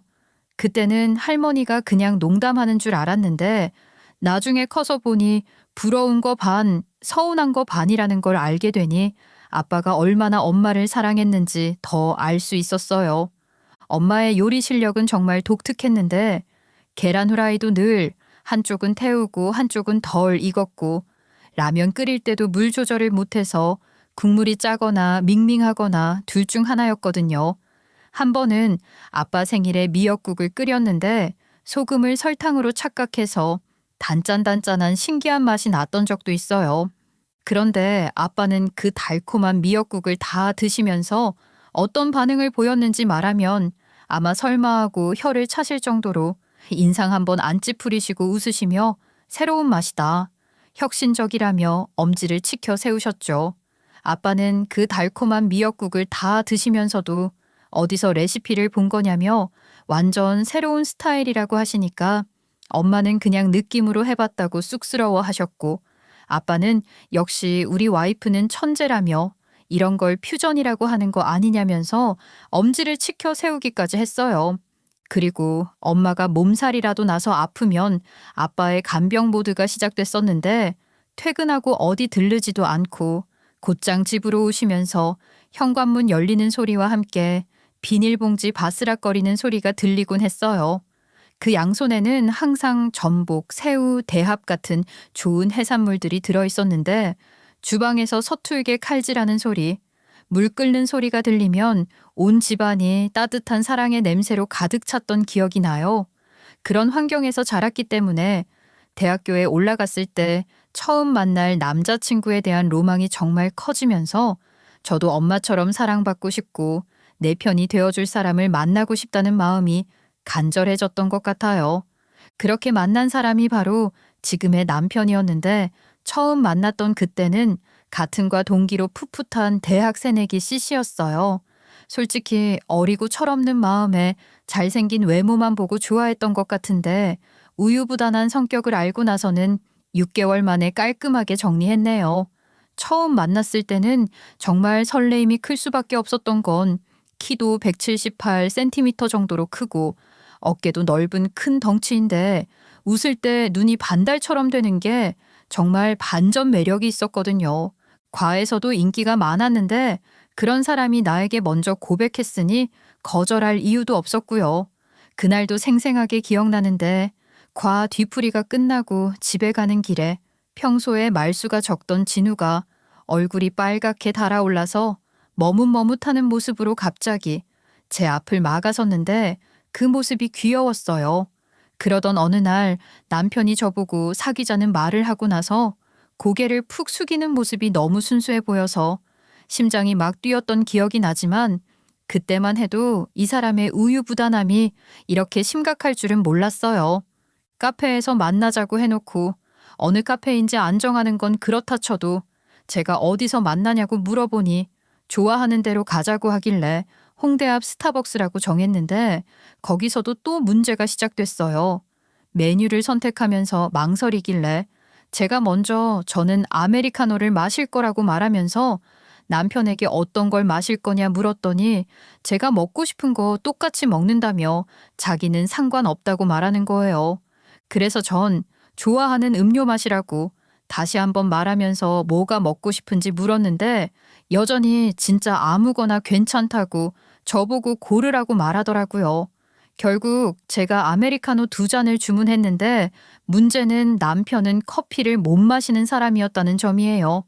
그것뿐만 아니라 데이트 장소를 정할 때도 밥 메뉴를 고를 때도 심지어 영화관에서 영화를 선택할 때도 항상 똑같은 패턴이었죠. 친구들이랑 더블 데이트할 때는 더욱 확실하게 모습이 드러나면서 현타가 왔던 건 다른 커플들은 남자가 이태원 가자거나 맛있는 파스타집 알아뒀다는 식으로 주도적으로 계획을 세우는데 우리만 제가 모든 걸 다 결정해야 했기 때문에 어느 날 참다 못해 직접적으로 물어보기도 했죠. 진우야, 너는 정말로 하고 싶은 게 뭐야? 가고 싶은 곳도 없고 먹고 싶은 것도 없어? 네 의견이 궁금해. 글쎄, 잘 모르겠어.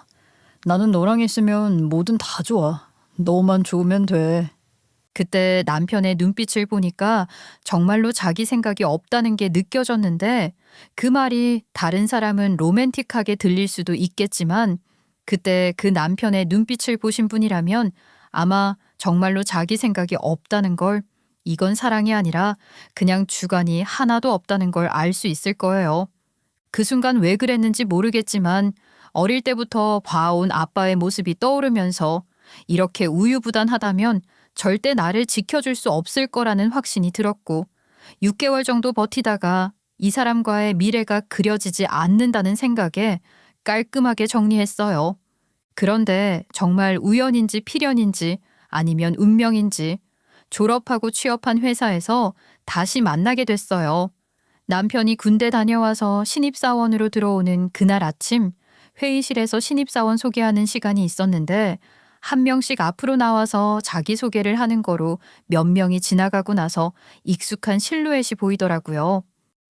안녕하세요. 김진우입니다. 오랜만에 만났는데 인사하는 목소리부터 완전히 달라진 게 느껴지면서 예전에 그 떨리고 작은 목소리는 온데간데 없이 확신에 찬 저음 목소리가 귓가에 생생하게 들리면서 심장이 쿵쾅거리기 시작하길래 저도 모르게 설마 하는 마음으로 자세히 보니 정말 그 사람이 맞더라고요. 그러다 자연스럽게 눈이 마주쳤는데 예전에는 어색하게 피했는데 오히려 확신에 찬 눈빛으로 저와 시선을 마주하는 모습에 또 한 번 심장이 쿵쾅거리기 시작하더라고요. 혹시 은영이 맞지? 와, 정말 은영이네. 야, 여기서 만나다니 세상 참 좁다. 회의실 안에 많은 사람들이 있었는데 그런 걸 생각하지 않고 적극적으로 알아보는 그 모습이 예전과 완전 다른 사람 같았어요. 정말 신기한 건 군대를 다녀와서 그런지 거의 10년 만에 다시 만난 진우는 풋풋하고 우유부단했던 20살 그 사람이 아니라 완전 다른 남자가 되어 있었어요. 신입사원 교육 기간 동안 지켜보니까 질문도 적극적으로 하고 업무 파악도 빨라 다른 직원들의 평가도 좋았는데 예전에 없던 뭔가 카리스마까지 생긴 것 같았죠. 점심시간에 웃으며 먼저 저에게 다가오는 것도 놀라웠는데 예전이었다면 어디 갈까라고 물으며 저보고 정하라고 했을 텐데 이미 장소까지 정해놓고 자신 있게 제안하는 모습이 정말 놀랍더라고요. 그리고 제가 이직 고민을 털어놨을 때도 학교 다닐 때 막연하게 제가 하고 싶은 대로 하라고 도움도 안 되는 소리만 늘어놓던 모습은 온데간데 없고 구체적이고 현실적인 조언을 해주는 거예요. 내 생각에는 지금 회사에서 3년만 더 경력을 쌓으면 팀장급으로 갈 수 있을 텐데 그때 이직하는 게 조건도 훨씬 좋을 거야. 지금 옮기면 경력이 애매해서 연봉도 많이 못 올릴 거고 업계 동향을 보면 내년부터 인력 수요가 늘어날 예정이니까 지금보다 훨씬 유리할 거고. 진짜 팀장급까지 가는데 3년이면 될까? 지금 우리 팀에서 승진하려면 경쟁이 치열해 걱정이거든. 업계 동향은 어디서 알아본 거야? 나도 좀 찾아보긴 했는데 어떤 자료를 봐야 할지 모르겠더라고. 보통 많이 보는 자코리아 사람인 같은 채용 사이트 말고 한국 경영자 총협회 보면 인력 수급 전망 보고서라고 있거든. 그런 거 보면 좀 도움이 되더라고. 마치 컨설턴트와 상담받는 것 같은 느낌이 들었던 달라진 그 모습이 정말 신기했던 저는 나도 모르게 점점 빠져들면서 어렴풋이 어릴 때 아빠가 엄마를 챙기고 리드하는 모습들이 겹쳐 보이기 시작하더라고요. 그렇게 둘이 만나는 횟수가 늘며 옛날 이야기도 하고 회사 생활에 대한 고민도 나누면서 자연스럽게 서로 다시 사랑에 빠지게 되었고 결혼까지 생각하게 되었죠. 상견례 때 홀시어머니라 신경 쓸 게 많을 수 있다는 걸 친정엄마가 살짝 걱정하셨지만 홀시아버지보다 자기 관리 잘하는 홀시어머니가 더 나을 거라며 걱정 어린 말씀을 해주셨는데 그 말이 완전히 틀렸다는 걸 결혼 후에 뼈저리게 깨닫게 되었네요. 정말 오죽하면 신혼집에 수시로 드나드는 시어머니 때문에 놀라서 경찰을 부른 적도 있을 정도였어요. 그날은 남편이 야근하는 날이었는데 다음 날 일찍 중요한 프레젠테이션이 있어서 일찍 잠자리에 들었더니 밤 11시쯤 되니까 잠이 솔솔 오기 시작하더라고요. 그런데 갑자기 현관문이 열리는 그 특유의 삐 소리가 들리길래 남편이 야근 끝나고 들어오나 보다 하고 어렴풋한 잠에서 깨어나는데 뭔가 발걸음 소리가 이상한 거예요.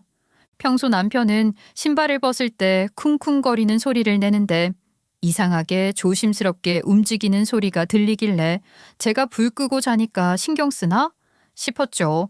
그런데 주방 쪽에서 달그락거리는 소리도 나길래 설마 피곤한데 야식이라도 해 먹나 싶어서 침대에서 일어나 나왔는데 불 꺼진 주방 쪽에서 누군가 조심스럽게 움직이고 있는 거예요.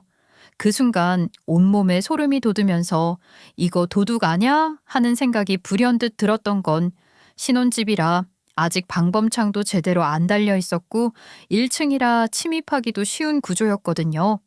급하게 침실로 돌아가서 핸드폰으로 경찰서에 집에 도둑이 들었는데 지금 주방에서 무언가 뒤지고 있다고 문자를 보내면서 빨리 와달라고 요청했어요. 방문을 꽉 닫고 심장이 두근거리는데 주방에서 냉장고 여는 소리, 그릇 부딪히는 소리가 계속 들리니까 정말 무서워지면서 혹시 흉기라도 들고 있으면 어떡하나 싶은 마음에 떨리는 손으로 문틈으로 살짝 살펴보니까 어둠 속에서 누군가가 냉장고 문을 열고 안을 뒤지고 있는 뒷모습이 보이더라고요. 그런데 자세히 보니까 어딘지 모르게 익숙한 실루엣이라는 생각이 들다가 이내 시어머니라는 걸 알아차리는 건 순간이었죠. 정말 기가 막혔어요. 도둑인 줄 알고 경찰까지 불렀는데 시어머니라니 안도감과 동시에 황당함이 밀려오더라고요. 깜짝 놀라서 뛰어나가며 소리쳤어요. 진우가 너 벌써 잔다고 했는데 아직 안 잤니? 불도 다 꺼져 있길래 잠든 줄 알았네. 아, 어머니, 지금이 몇 시인데요? 어떻게 들어오신 거예요? 너희 바쁘다며 반찬 떨어졌을 것 같아서 가져다 주려고. 진우한테 말했더니 야근한다고 힘들어 죽겠다고 하길래 내가 직접 가져왔다. 시어머니는 태연하게 뒤를 돌아보시면서 아무렇지도 않게 말씀하셨는데 그 모습이 마치 당신 집인 것처럼 자연스러운 모습이었어요. 그러면서 비닐봉지에서 반찬통에 담긴 김치, 나물, 국 이런 것들을 냉장고에 차곡차곡 넣으시면서 완전 당연하다는 표정이셨어요. 어이없는 것도 잠시 핸드폰에 경찰이 도착했다는 문자가 와서 급하게 현관문을 열고 나가야 했죠. 신고 들어온 집이 여기 맞나요? 도둑이 들었다고? 아, 죄송합니다. 오해였어요. 시어머니가 들어오신 거였어요. 죄송합니다. 정말 창피하고 죄송스러웠는데 경찰들도 이런 일이 종종 있다며 웃으면서 가셨는데 아마 신혼부부 집에 시어머니가 갑자기 들어와서 생긴 해프닝 정도로 생각하신 것 같았어요. 경찰이 가고 나서 시어머니께 말씀드렸는데 오히려 당당하게 이런 일로 경찰까지 불렀냐며 오히려 제가 예민하다는 식으로 말씀하시더라고요. 하지만 말이 해프닝이지 지금 생각해도 심장이 벌렁거리는 게 대체 도둑처럼 신혼집에 살금살금 와서 뭐 하시려는 건지 지금도 이해할 수 없네요. 그날 밤 시어머니가 집을 나가자마자 바로 비밀번호를 바꿨어요. 앞으로는 미리 연락도 없이 들어오시면 안 된다고 분명히 말씀드렸는데 그때는 몰랐죠. 이게 시작에 불과했다는 걸요. 그 일이 있고 나서 일주일 뒤 더 황당한 일이 벌어진 게 그날은 평상시처럼 퇴근해서 집에 왔는데 현관 비밀번호가 안 눌려지는 거예요. 몇 번을 눌러도 계속 삐삐삐 하는 에러음만 나고 문이 안 열리니까 처음에는 제가 번호를 잘못 눌렀나 싶어서 천천히 다시 눌러봤는데도 똑같았어요.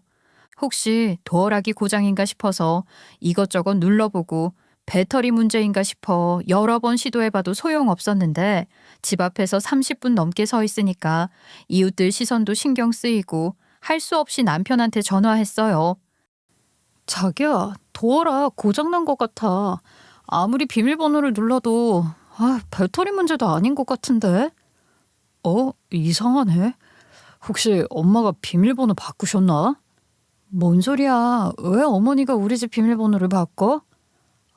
그게 아까 낮에 엄마가 집에 뭐 놓고 간다고 전화 왔는데 비밀번호 뭐냐고 물으셨거든. 도통 우리 비밀번호 너무 복잡해서 기억하기 힘들다고. 정말로 어이가 없어서 말이 안 나오는 데다 남편 말투도 마치 당연한 일인 것처럼 담담하게 말하는 게 머리 끝까지 화나게 만들더라고요. 결국 시어머니한테 직접 전화해서 새 비밀번호를 물어봐야 했어요. 어머니, 혹시 저희 집 비밀번호 바꾸신 거예요? 그래, 내가 바꿨다. 뭔 번호를 그렇게 어렵게 해선. 니네 둘이 살고 진우는 툭 하면 야근인데 너한테 무슨 일이라도 생기면 내가 갑자기 들어가야 하는데 비번 모르면 그게 가능하니? 그래서 내가 기억하기 쉬운 번호로 바꿨어. 우리 진우 생일로 했으니까 앞으로 그거 써. 어머니, 이건 저희 집인데 왜 어머니가 비밀번호를 바꾸세요? 미리 말씀도 안 하시고요. 아이고, 뭘 그런 걸로 그러니? 이유는 이야기했잖아. 부모가 돼서 자식 걱정되는데 가만히 있으라고? 그리고 내가 남도 아니고 가족인데 뭐가 문제야?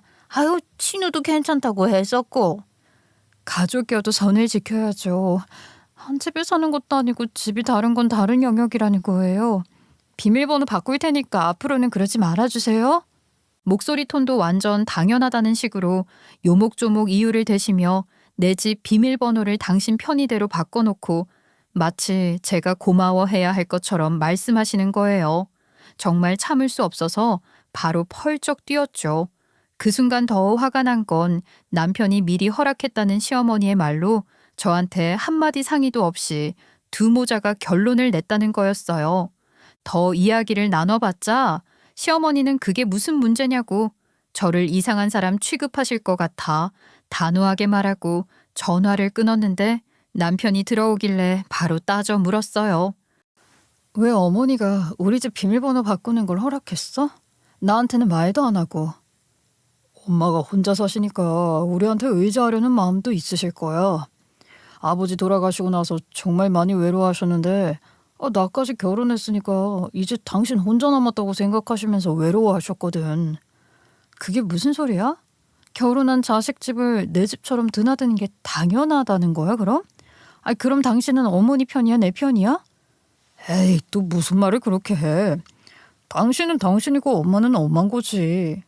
그게 시작으로 제 편을 드는 것 아니고 어머님을 나무라는 것도 아니면서 애매하게 둘을 달래려고 들길래 답답한 저는 확실하게 선을 그었어요. 저는 외로운 건 이해하지만 그렇다고 결혼해서 독립한 자식, 집 비밀번호를 바꾸는 게 정당화될 수 없다고 그건 그냥 자기 합리화라고 말했더니 남편은 알겠다며 다음부터는 미리 상의하겠다고 답하더라고요. 하지만 남편 표정을 보니 진심으로 이해한 것 같지는 않았던 건 귀찮아하는 표정인 듯 그냥 제가 화내니까 일단 달래려는 것 같다는 느낌이 들어 더 확실하게 못을 박았어요. 저는 한 번 더 신혼집에 허락 없이 들어오시면 지문키로 바꾸고 비밀번호도 알려주지 않겠다고 말이에요. 그런 힘든 순간에 결혼 후 2달 만에 생긴 아이니까 거의 허니베이비 수준으로 천사가 찾아왔어요.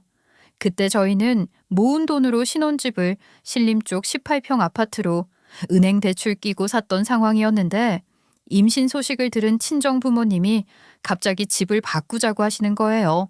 친정 부모님 아파트는 선릉 쪽 40평대 아파트였는데 어느 날 저녁 친정에 갔더니 부모님이 이런 제안을 하시더라고요. 우리는 이제 은퇴하니까 번잡한 강남보다는 조용한 곳에서 살고 싶다. 신림 쪽이 공원도 바로 앞에 있고 산책하기 좋더라. 너희는 아기 생겼으니까 산부인과 있는 큰 병원들이 가까운 곳이 낫지 않겠냐? 강남의 의료시설도 좋고. 솔직히 너무 큰 혜택이라 망설여졌지만 속으로는 나쁠 거 없다는 생각도 했던 게 이사하면 회사에서도 더 가깝고 무엇보다 40평대라 넓고 여유 있으니 아기 방도 따로 만들 수 있고 친정 부모님이 오셔서 도와주실 때도 공간이 넉넉했기 때문이에요. 진짜 그래도 돼? 나야 좋지만 너무 큰 걸 받는 것 같아서. 아이고, 어차피 우리가 자식이 여럿 있는 것도 아니고 우리 죽으면 너 줄 건데 미리 바꿔 살면 서로 편하고 좋지 뭘 그래. 너 결혼하고 이 집 너무 넓어서 그렇지 않아도 아빠랑 둘이 좀 줄여가자고 말했었어. 그리고 너희 아파트 대출금도 말이다. 그거 우리가 대신 갚아줄 테니까 그 돈으로 아기 낳으면 쓸 돈 모아라. 애 하나 키우는데 요즘 몇 억 한다잖아. 정말 감사했지만 너무 큰 걸 받는 것 같아서 죄송스러운 마음에 선뜻 그러겠다고 대답을 못하고 있는데 제 마음을 알 리 없는 남편은 연신 감사 인사를 드리더라고요. 남편은 아버님, 어머님께 정말 감사하다며 평생 은혜를 잊지 않겠다고 말했는데 이 소식을 들은 시어머니의 반응이 가관이었던 게 저희가 말씀드리자마자 눈이 번쩍 뜨시더니 완전히 다른 사람이 되셨거든요. 어머나, 그럼 우리 진우 강남에 사는 거네. 아이고, 땡 잡았다 정말. 친정아버지가 부자인가 보네. 부자긴요. 부모님 평생 모으신 게 집 한 채이신데. 그리고 저 아주 주신 거 아니에요. 잠시 빌려 쓰는 거예요. 예, 말이 그런 거지. 이제 너희 거나 다름없는 거지 뭘 그래? 그렇긴 하지. 앞으로 아기 태어나면 학교도 다닐 텐데 이젠 뭐 강남에서 쭉 살아야 하는 거 아니야? 자기야, 부모님이 편의를 봐주신 거 자기도 알잖아. 그런데 그런 말이 어딨어? 더 웃긴 건 그런 시어머니를 보는 남편의 모습이었는데 마치 자신의 노력으로 그 집을 산 것 마냥 의기양양해 하더라고요. 하지만 그들에게는 그런 말이 이미 들리지 않는 듯 시어머니는 벌써 동네 사람들한테 자랑할 생각에 들뜨셔 있었고 남편도 어딘지 모르게 우쭐해하는 것 같았죠. 천능이면 진짜 좋은 동네잖아. 내가 친구들한테 자랑 좀 해야겠다. 우리 며느리 친정이 부자라고. 아, 어머니, 이건 저희가 산 집이 아니에요. 친정 부모님 집 빌려 쓰는 거라니까요. 그런 말씀 하고 다니지 말아주세요. 빌려 쓰든 뭐 하든 그래도 주소지는 선능이잖아. 그리고 너희가 실제 이사도 갈 거고 사돈이 너네 그냥 주면 부담 느낄까 봐 그러시는 거야. 원래 부모 마음이라는 게 그런 거거든. 정말 어이없어서 다시 한번 선을 그었어요. 그 순간 저도 모르게 정말 소름 돋으면서 횡재인 양, 그 집을 자신들의 것이냥 생각하고 있는 게 마음에 걸려 다시 한번 강인하게 두모자에게 말했지만 제 말은 역시 귓등으로도 안 듣더라고요. 그렇게 이사를 하게 되었는데 생각했던 것보다 간편하고 금방 끝났던 건 친정집은 18평으로 작은 평수로 가는 만큼 필요한 집만 빼서 가기로 했기 때문이에요. 신혼집에 있는 새 가전제품이나 가구들을 40평에 가져오기에는 너무 작았고 반대로 부모님이 쓰시던 큰 가구들을 18평으로 가져가기에는 너무 컸기에 우선 필요한 옷가지 같은 것만 챙겨서 가고 출산하고 한 달, 친정에서 산후조리하면서 리모델링 방안을 검토하기로 했던 거죠. 큰 이사차를 예약하면 일정 잡기도 어려운데 간단히 옮기는 거라 작은 차로도 충분했고 이삿짐 정리도 반나절도 안 돼서 끝날 정도로 힘도 들지 않았어요. 이사한 날 오후 하루를 다 쉬기는 아깝고 반찬해서 나중에 출산 후 휴가를 더 많이 쓸 수 있다고 하면서 남편은 다시 출근했어요. 저는 혼자 남아서 넓은 거실을 둘러보는데 결혼 전 살았던 집인데도 새삼 넓게 느껴지면서 아기 태어나면 여기서 뛰어놀 수 있겠구나 싶어서 기분이 좋았어요. 그렇게 저녁이 되었는데 갑자기 초인종이 딩동 울려서 저도 그 소리가 넓은 거실에 울려 퍼지면서 깜짝 놀랐죠. 남편이 이사했어도 처가집이었기에 아직 비밀번호를 누르고 들어오는 게 익숙하지 않아서 자신도 모르게 초인종을 눌렀나 싶어 현관으로 나갔는데 인터폰 화면에 시어머니가 서 계시는 모습을 보고 순간 심장이 쿵 떨어지는 느낌이었어요. 왜 갑자기? 라는 생각과 함께 불길한 예감이 스멀스멀 올라왔거든요. 어머니? 아이, 어떻게 여기에? 제 목소리는 저도 모르게 떨리고 있었는데 아마 뭔가 좋지 않은 일이 일어날 것 같은 직감이 들었기 때문이었죠. 얘는 시어머니가 왔는데 집에 들어오라는 소리도 안 하고 문 밖에서 인사하는 법이 어딨니? 문 좀 열어줘봐. 얼마나 좋은지 구경 좀 하게.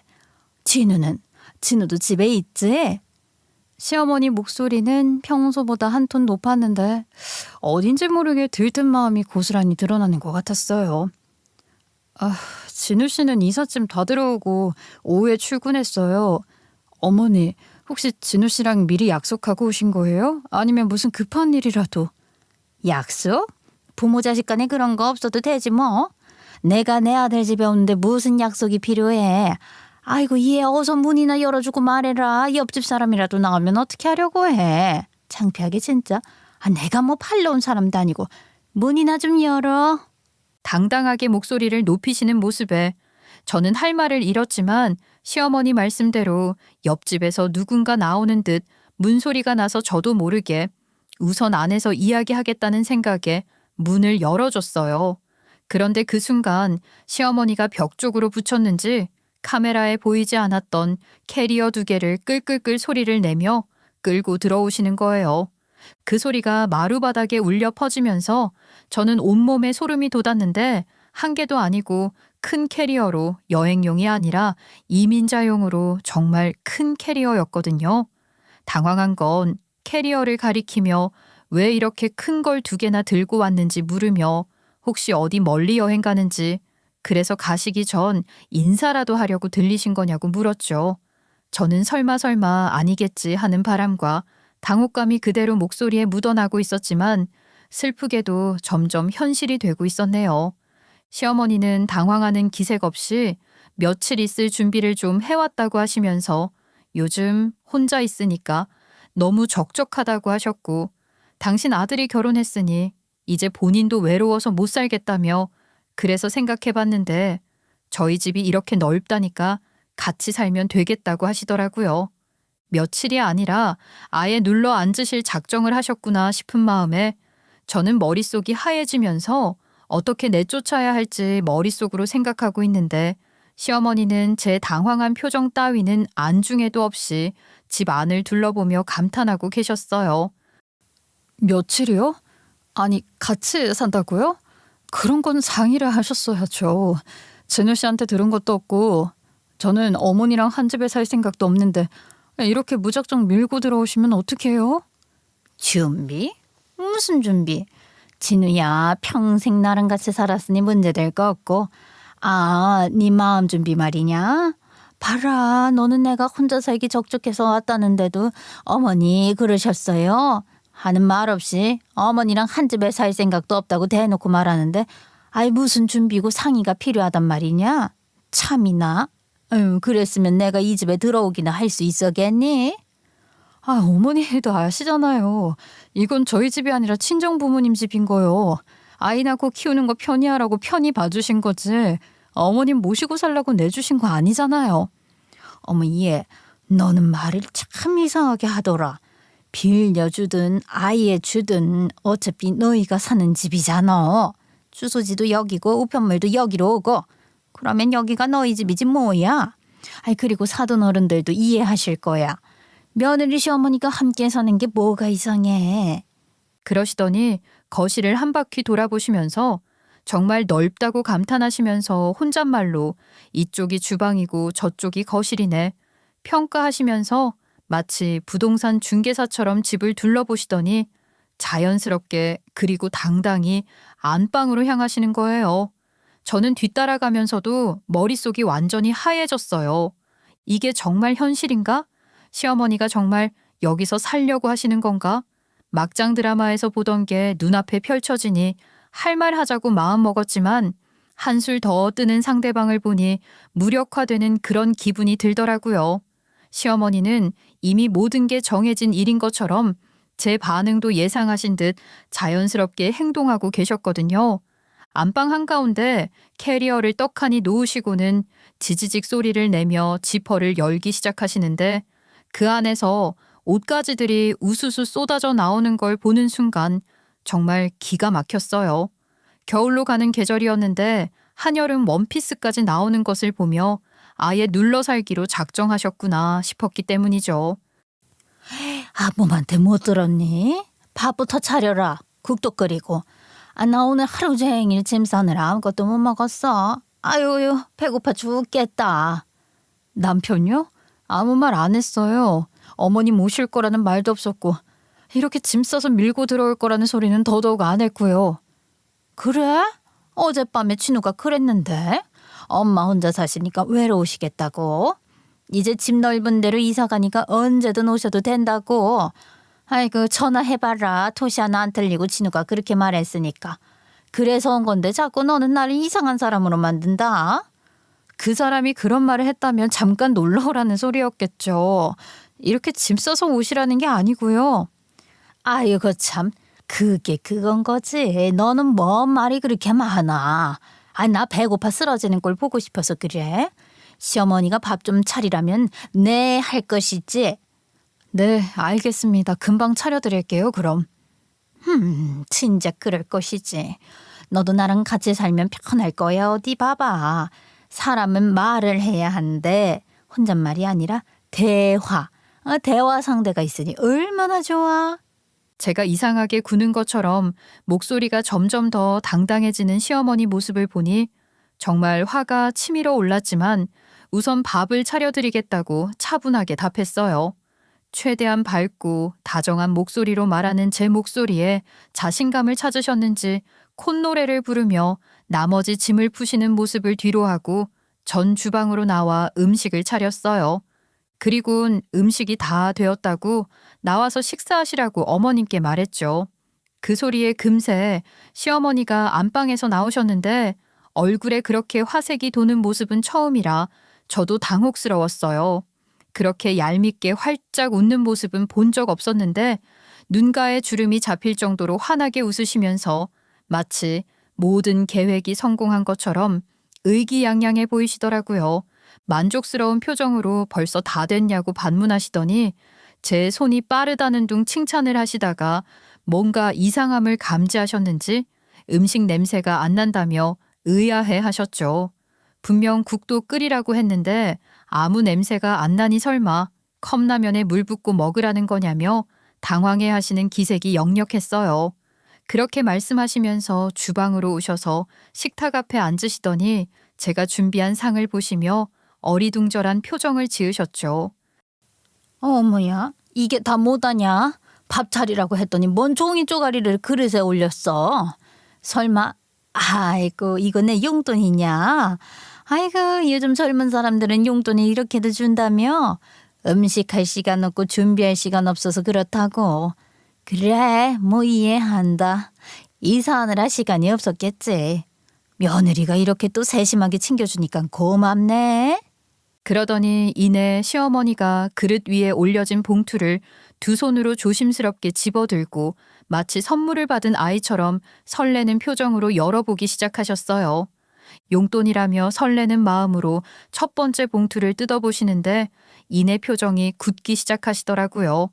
접근 금지 가처분 신청서라는 글을 읽으시면서 무슨 종이 조가리로 애들 장난치는 것도 아니고 뭐 하는 짓인지 모르겠다며 혼잣말 하시면서 종이를 뒤집어 보시더니 점점 표정이 굳어지시곤 급하게 두 번째 봉투를 열어보시는 거예요.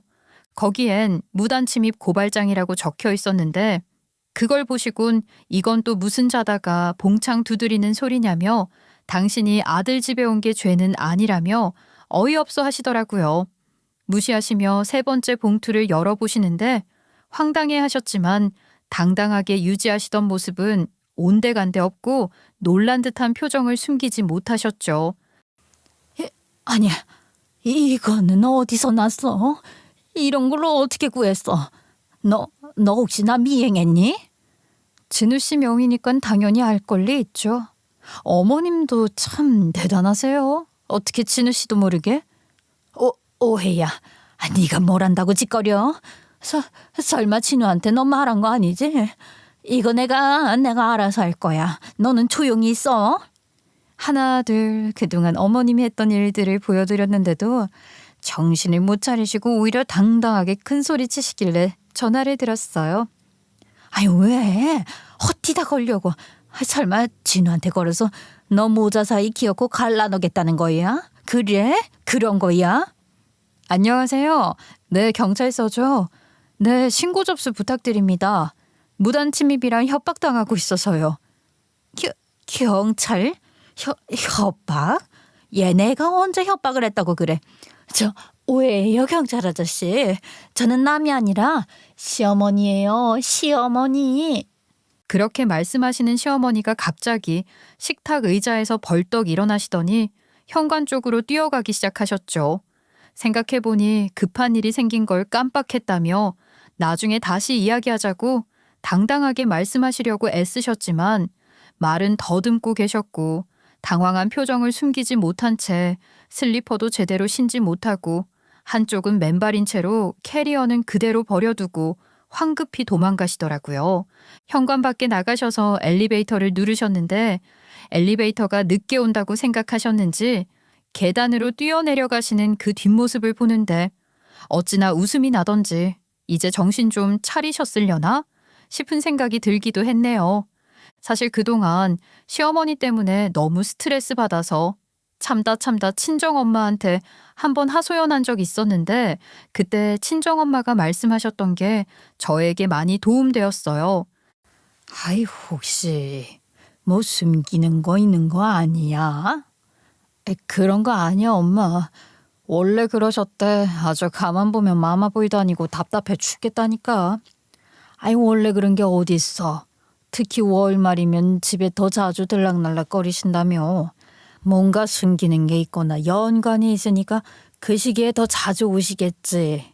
일단은 모든 증거 될 수 있는 거는 다 모아둬라. 혹시 누가 알아? 에이, 엄마는 그러다 뭐 이혼하라는 거야? 예, 못할 건 또 뭐 있어. 행복하라고 결혼하는 거지. 스트레스 받고 서로 원수되라고 결혼하는 거야. 그러면 차라리 남이 되는 게 더 나은 거다. 잔말 말고 엄마 시키는 대로 해.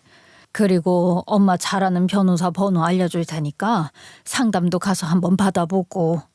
그러면서 진짜 변호사 번호까지 알려주셨는데 며칠 동안은 머릿속만 복잡하고 정작 무엇을 어떻게 해야겠다는 구체적인 생각이 들지 않아서 그냥 시간만 보내고 있었어요. 하지만 엄마 말씀처럼 미리 준비해서 나쁠 것 없다는 생각에 그때부터 시어머니가 무단 침입할 때마다 휴대폰으로 사진을 찍고 정확한 시간까지 꼼꼼하게 기록해뒀는데 특히 지난번 밤 11시가 넘어서 허락도 없이 오셨던 날 제가 깜짝 놀라서 경찰까지 신고했던 그 일이 가장 확실한 증거가 되었어요. 나중에 변호사한테 상담받으니 이 정도면 접근금지 가처분 대상이 충분히 된다며 무단 침입으로 고발도 가능하다고 말씀해 주시더라고요. 그리고 정말 웃겼던 건 엄마 말대로 시어머니가 매달 월말마다 우리 집에 더 자주 드나들었던 진짜 속내가 따로 있었다는 점이에요. 그동안 오실 때마다 우편함에 있는 청구서들을 항상 챙겨서 가져다 주셨는데 처음에는 그냥 오가시면서 빈손으로 오기 민망하니까 며느리한테 신경 쓰는 척 하신다고만 생각했거든요. 그런데 어느 날 반차를 내고 집에 일찍 들어오면서 우편함을 확인해 봤더니 각종 명세서들이 쌓여 있길래 제가 직접 들고 왔는데 그 안에 남편 명의로 온 카드 명세서들이 여러 개 섞여 있는 거예요.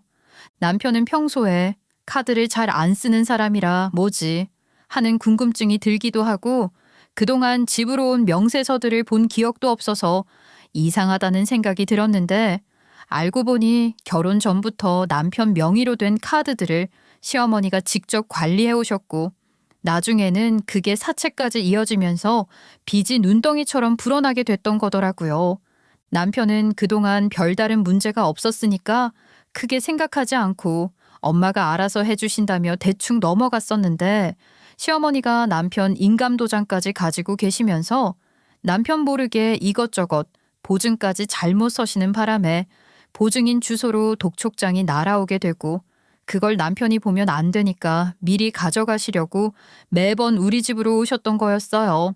그런데 그게 다 들통났으니 주랭랑 쳤던 거죠.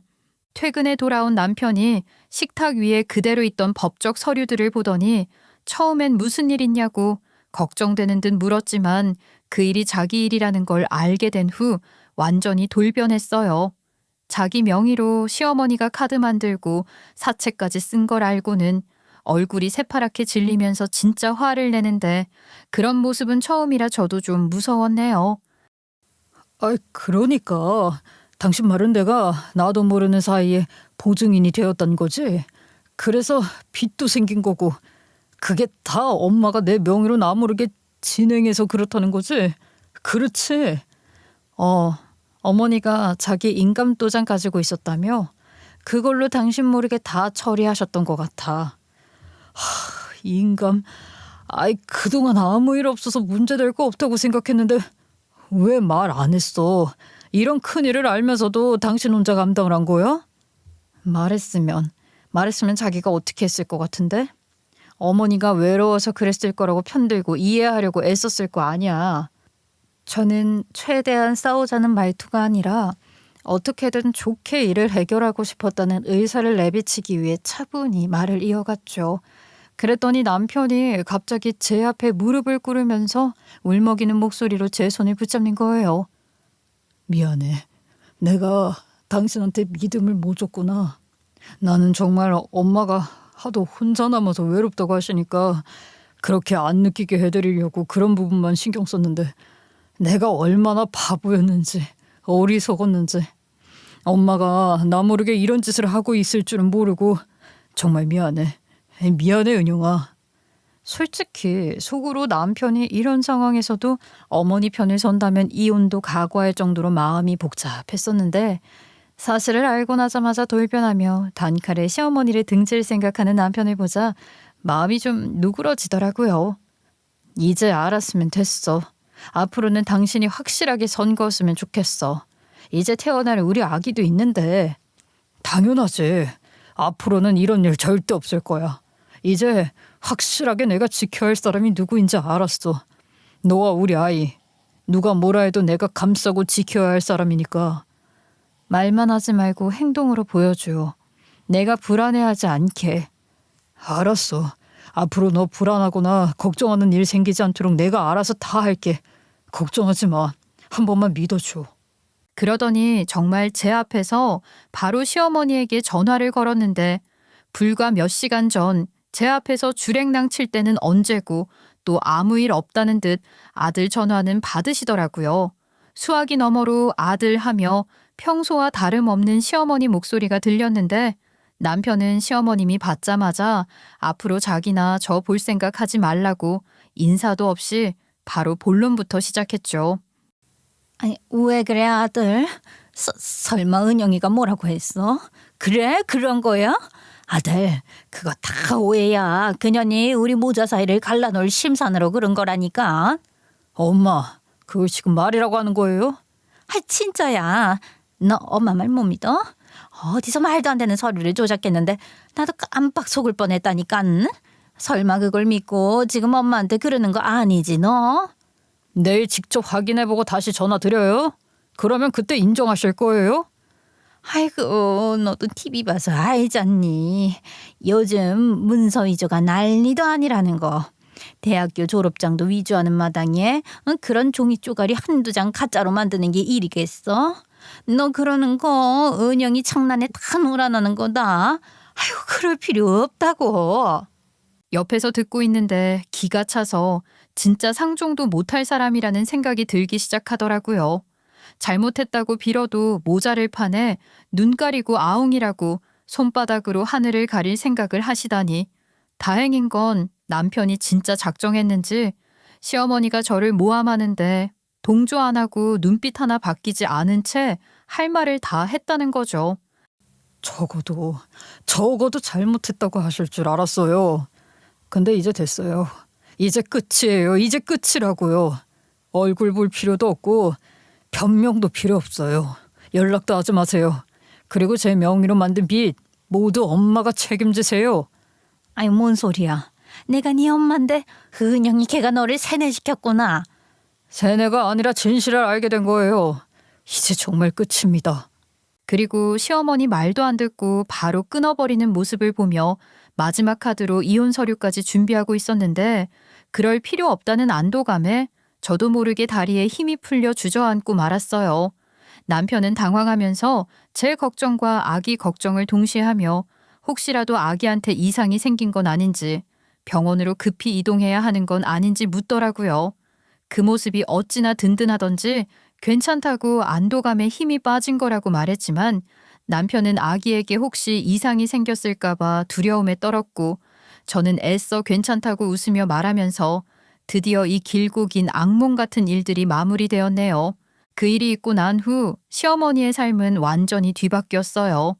제가 신청했던 접근금지 가처분이 법원에서 인용되면서 시어머니는 저희 집 근처 500m 이내에도 접근할 수 없게 됐거든요. 무단 침입 고발 건은 시어머니가 반성문을 쓰고 다시는 그런 일 없을 거라고 약속하면서 선처를 요청해서 기소유예로 마무리됐지만 그 과정에서 시어머니가 받은 충격이 상당했던 것 같아요. 아들과 완전히 절연될까봐 겁이 났는지 그나마 있던 작은 집까지 팔아서 남편 명의로 만들어둔 모든 빚을 정리하시고 원룸으로 이사 가셨더라고요. 변호사 선생님 말씀으로는 시어머니가 남편 명의로 만든 채무가 생각보다 많았는데 집을 팔고도 빠듯할 정도였다고 하시더라고요. 그래서 지금은 정말 최소한의 생활만 하고 계신 것 같아요. 예전에는 매일같이 저희 집 앞을 서성이시거나 무단 침입하시던 분이 이제는 접근금지 명령 때문에 가까이 오지도 못하고 전화조차 조심스럽게 하시면서 완전히 달라진 모습을 보이고 계세요. 한 달에 한 번 정도 조심스럽게 전화가 오는데 그 목소리가 예전과는 너무 달라서 처음에는 누군지 몰랐을 정도였어요. 그 전까지는 당당하고 큰 소리로 진우야 하며 전화하시던 분이 이제는 목소리가 한참 작아져서 말씀하시거든요. 진우야, 엄마야. 지금 통화 괜찮니? 네, 무슨 일이세요? 일은 무슨, 그냥 너 잘 지내나 싶어서 전화한 거지. 나는 잘 지낸다. 반성 많이 하고 있어. 네, 그래, 너 아직 마음이 다 안 풀렸나 보구나. 미안하다, 미안해. 은영이한테도 미안하다고 꼭 전해줘. 알았지? 네. 아침 저녁 아직 쌀쌀한데 감기 조심하세요. 그래, 고맙다, 고마워. 설설 기어가는 목소리로 말씀하시는 걸 들으면 시어머니가 큰 캐리어를 끌고 들어와 당당하게 아범한테 못 들었냐고 반문하던 모습이 떠올라요. 아휴, 인생 한 치 앞도 모른다더니 이런 일이 벌어질 줄 꿈에도 모르셨을 테니까요. 저기, 진우야. 네, 말씀하세요. 아니, 그냥 혹시 은영이 몸조리할 때 도와줄 사람 필요하면 아니, 나 시간 많다고. 장모님이 도와주시기로 했어요. 그런 거 신경 쓰지 마세요. 그래? 저 100일은 지나야 손주 볼 수 있겠지? 연락 드릴게요. 어떻게든 태어나는 손주 안 보여줄까봐 눈치 보며 말 한마디 꺼내실 때마다 남편이 알아서 철벽 치는 걸 옆에서 지켜볼 때면 정말 든든한 내 편이 된 것 같아 뿌듯해요. 뱃속으로 낳은 자신 아들에게도 그렇게 뒤통수 치는 엄마인데 한 치 건너 두 치라고 손주에게 어떤 해코지를 할지 모른다며 굳이 안 보고 살아도 될 것 같다는 소리까지 했을 땐 정말 깜짝 놀랐어요. 우유부단해서 툭하면 시어머니 걱정하던 그 사람 맞나? 싶을 정도로 한번 등진다 생각하니 정말 뒤 안 돌아보고 자신이 지켜야 할 가족은 저와 우리 아기뿐이라고 머릿속에 각인된 것 같거든요. 그날 이후 정말 남편은 모든 게 변해서 저를 최우선 순위로 놓고 살기 시작했어요. 저는 그날 괜찮다고 생각했는데 마음고생이 심했는지 당분간 아이를 위해 쉬는 게 좋다고 병원에서 의사 선생님이 말씀하시면서 육아휴직을 앞당겨 사용하게 되었는데 남편이 출근한 후부터 퇴근해서 집에 오는 시간 동안 1시간에 한두 개 문자를 꼬박 보내는 거 있죠. 은영아, 오늘 뭐 먹고 싶어? 내가 해줄게. 괜찮아. 내가 할게. 아니야, 네가 몸도 무거운데 왜 해? 그냥 편하게 있어. 나 요리 실력 진짜 늘었잖아. 임신 중이라 입덧도 심하고 몸도 무거운데 남편이 직접 요리도 해주시고 집안일도 도와주시면서 정말 세상의 모든 중심이 나로 인해 움직이는 것 같은 기분이 들게 만들어주니 행복한 게 이런 거구나 싶어요. 요리에 취미가 생긴 남편은 아기 태어나면 이유식도 직접 해준다고 유튜브 보면서 이것저것 배우고 집중하는 모습들이 듬직하게 보이고요. 육아용품 하나하나 직접 알아보고 육아 관련 책도 사서 읽으시며 아빠가 될 준비를 제대로 해야지라고 말할 때면 비온 뒤 더 단단해진다는 말이 무슨 뜻인지 확실히 이해돼요. 그런 모습들을 옆에서 지켜보시는 친정 부모님도 정말 좋아하시고요. 결국 이번 일을 통해서 확실하게 선을 그어야 모든 게 해결된다는 걸 정말 뼈에 새겨질 정도로 배우게 되었는데 처음에는 가족이니까 시어머니니까 참아야 한다고 생각한 것부터 잘못되었다는 걸 알게 된 거죠. 선을 확실히 그어야 서로가 편하고 관계도 제대로 정립될 수 있다는 걸 깨달았으니까요.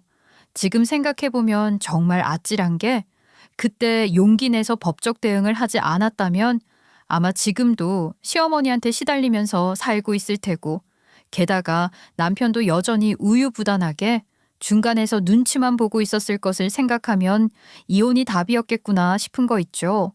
님이라는 글자에 점 하나를 빼면 남이 된다지만 전반대로 남이 될 뻔했지만 점 하나를 빼었더니 세상에서 저와 제 아이를 지켜줄 든든한 님이 생겼네요. 무조건 참고 이해하는 게 능사가 아니라 때로는 단호하게 노라고 말할 수 있어야 진정한 관계가 만들어진다는 걸 태어날 우리 아이한테도 가르쳐주고 싶어요. 사람과 사람 사이에는 지켜야 할 선이 있고 그 선을 명확하게 하는 게 서로를 위한 일이라는 걸 말이에요. 여러분도 혹시 비슷한 상황에 계시다면 참기만 하지 마시고 용기 내서 선을 그으신다면 그게 결국 모두를 위한 일이고 모두 다 행복해질 수 있는 일이라고 감히 알려드리고 싶네요.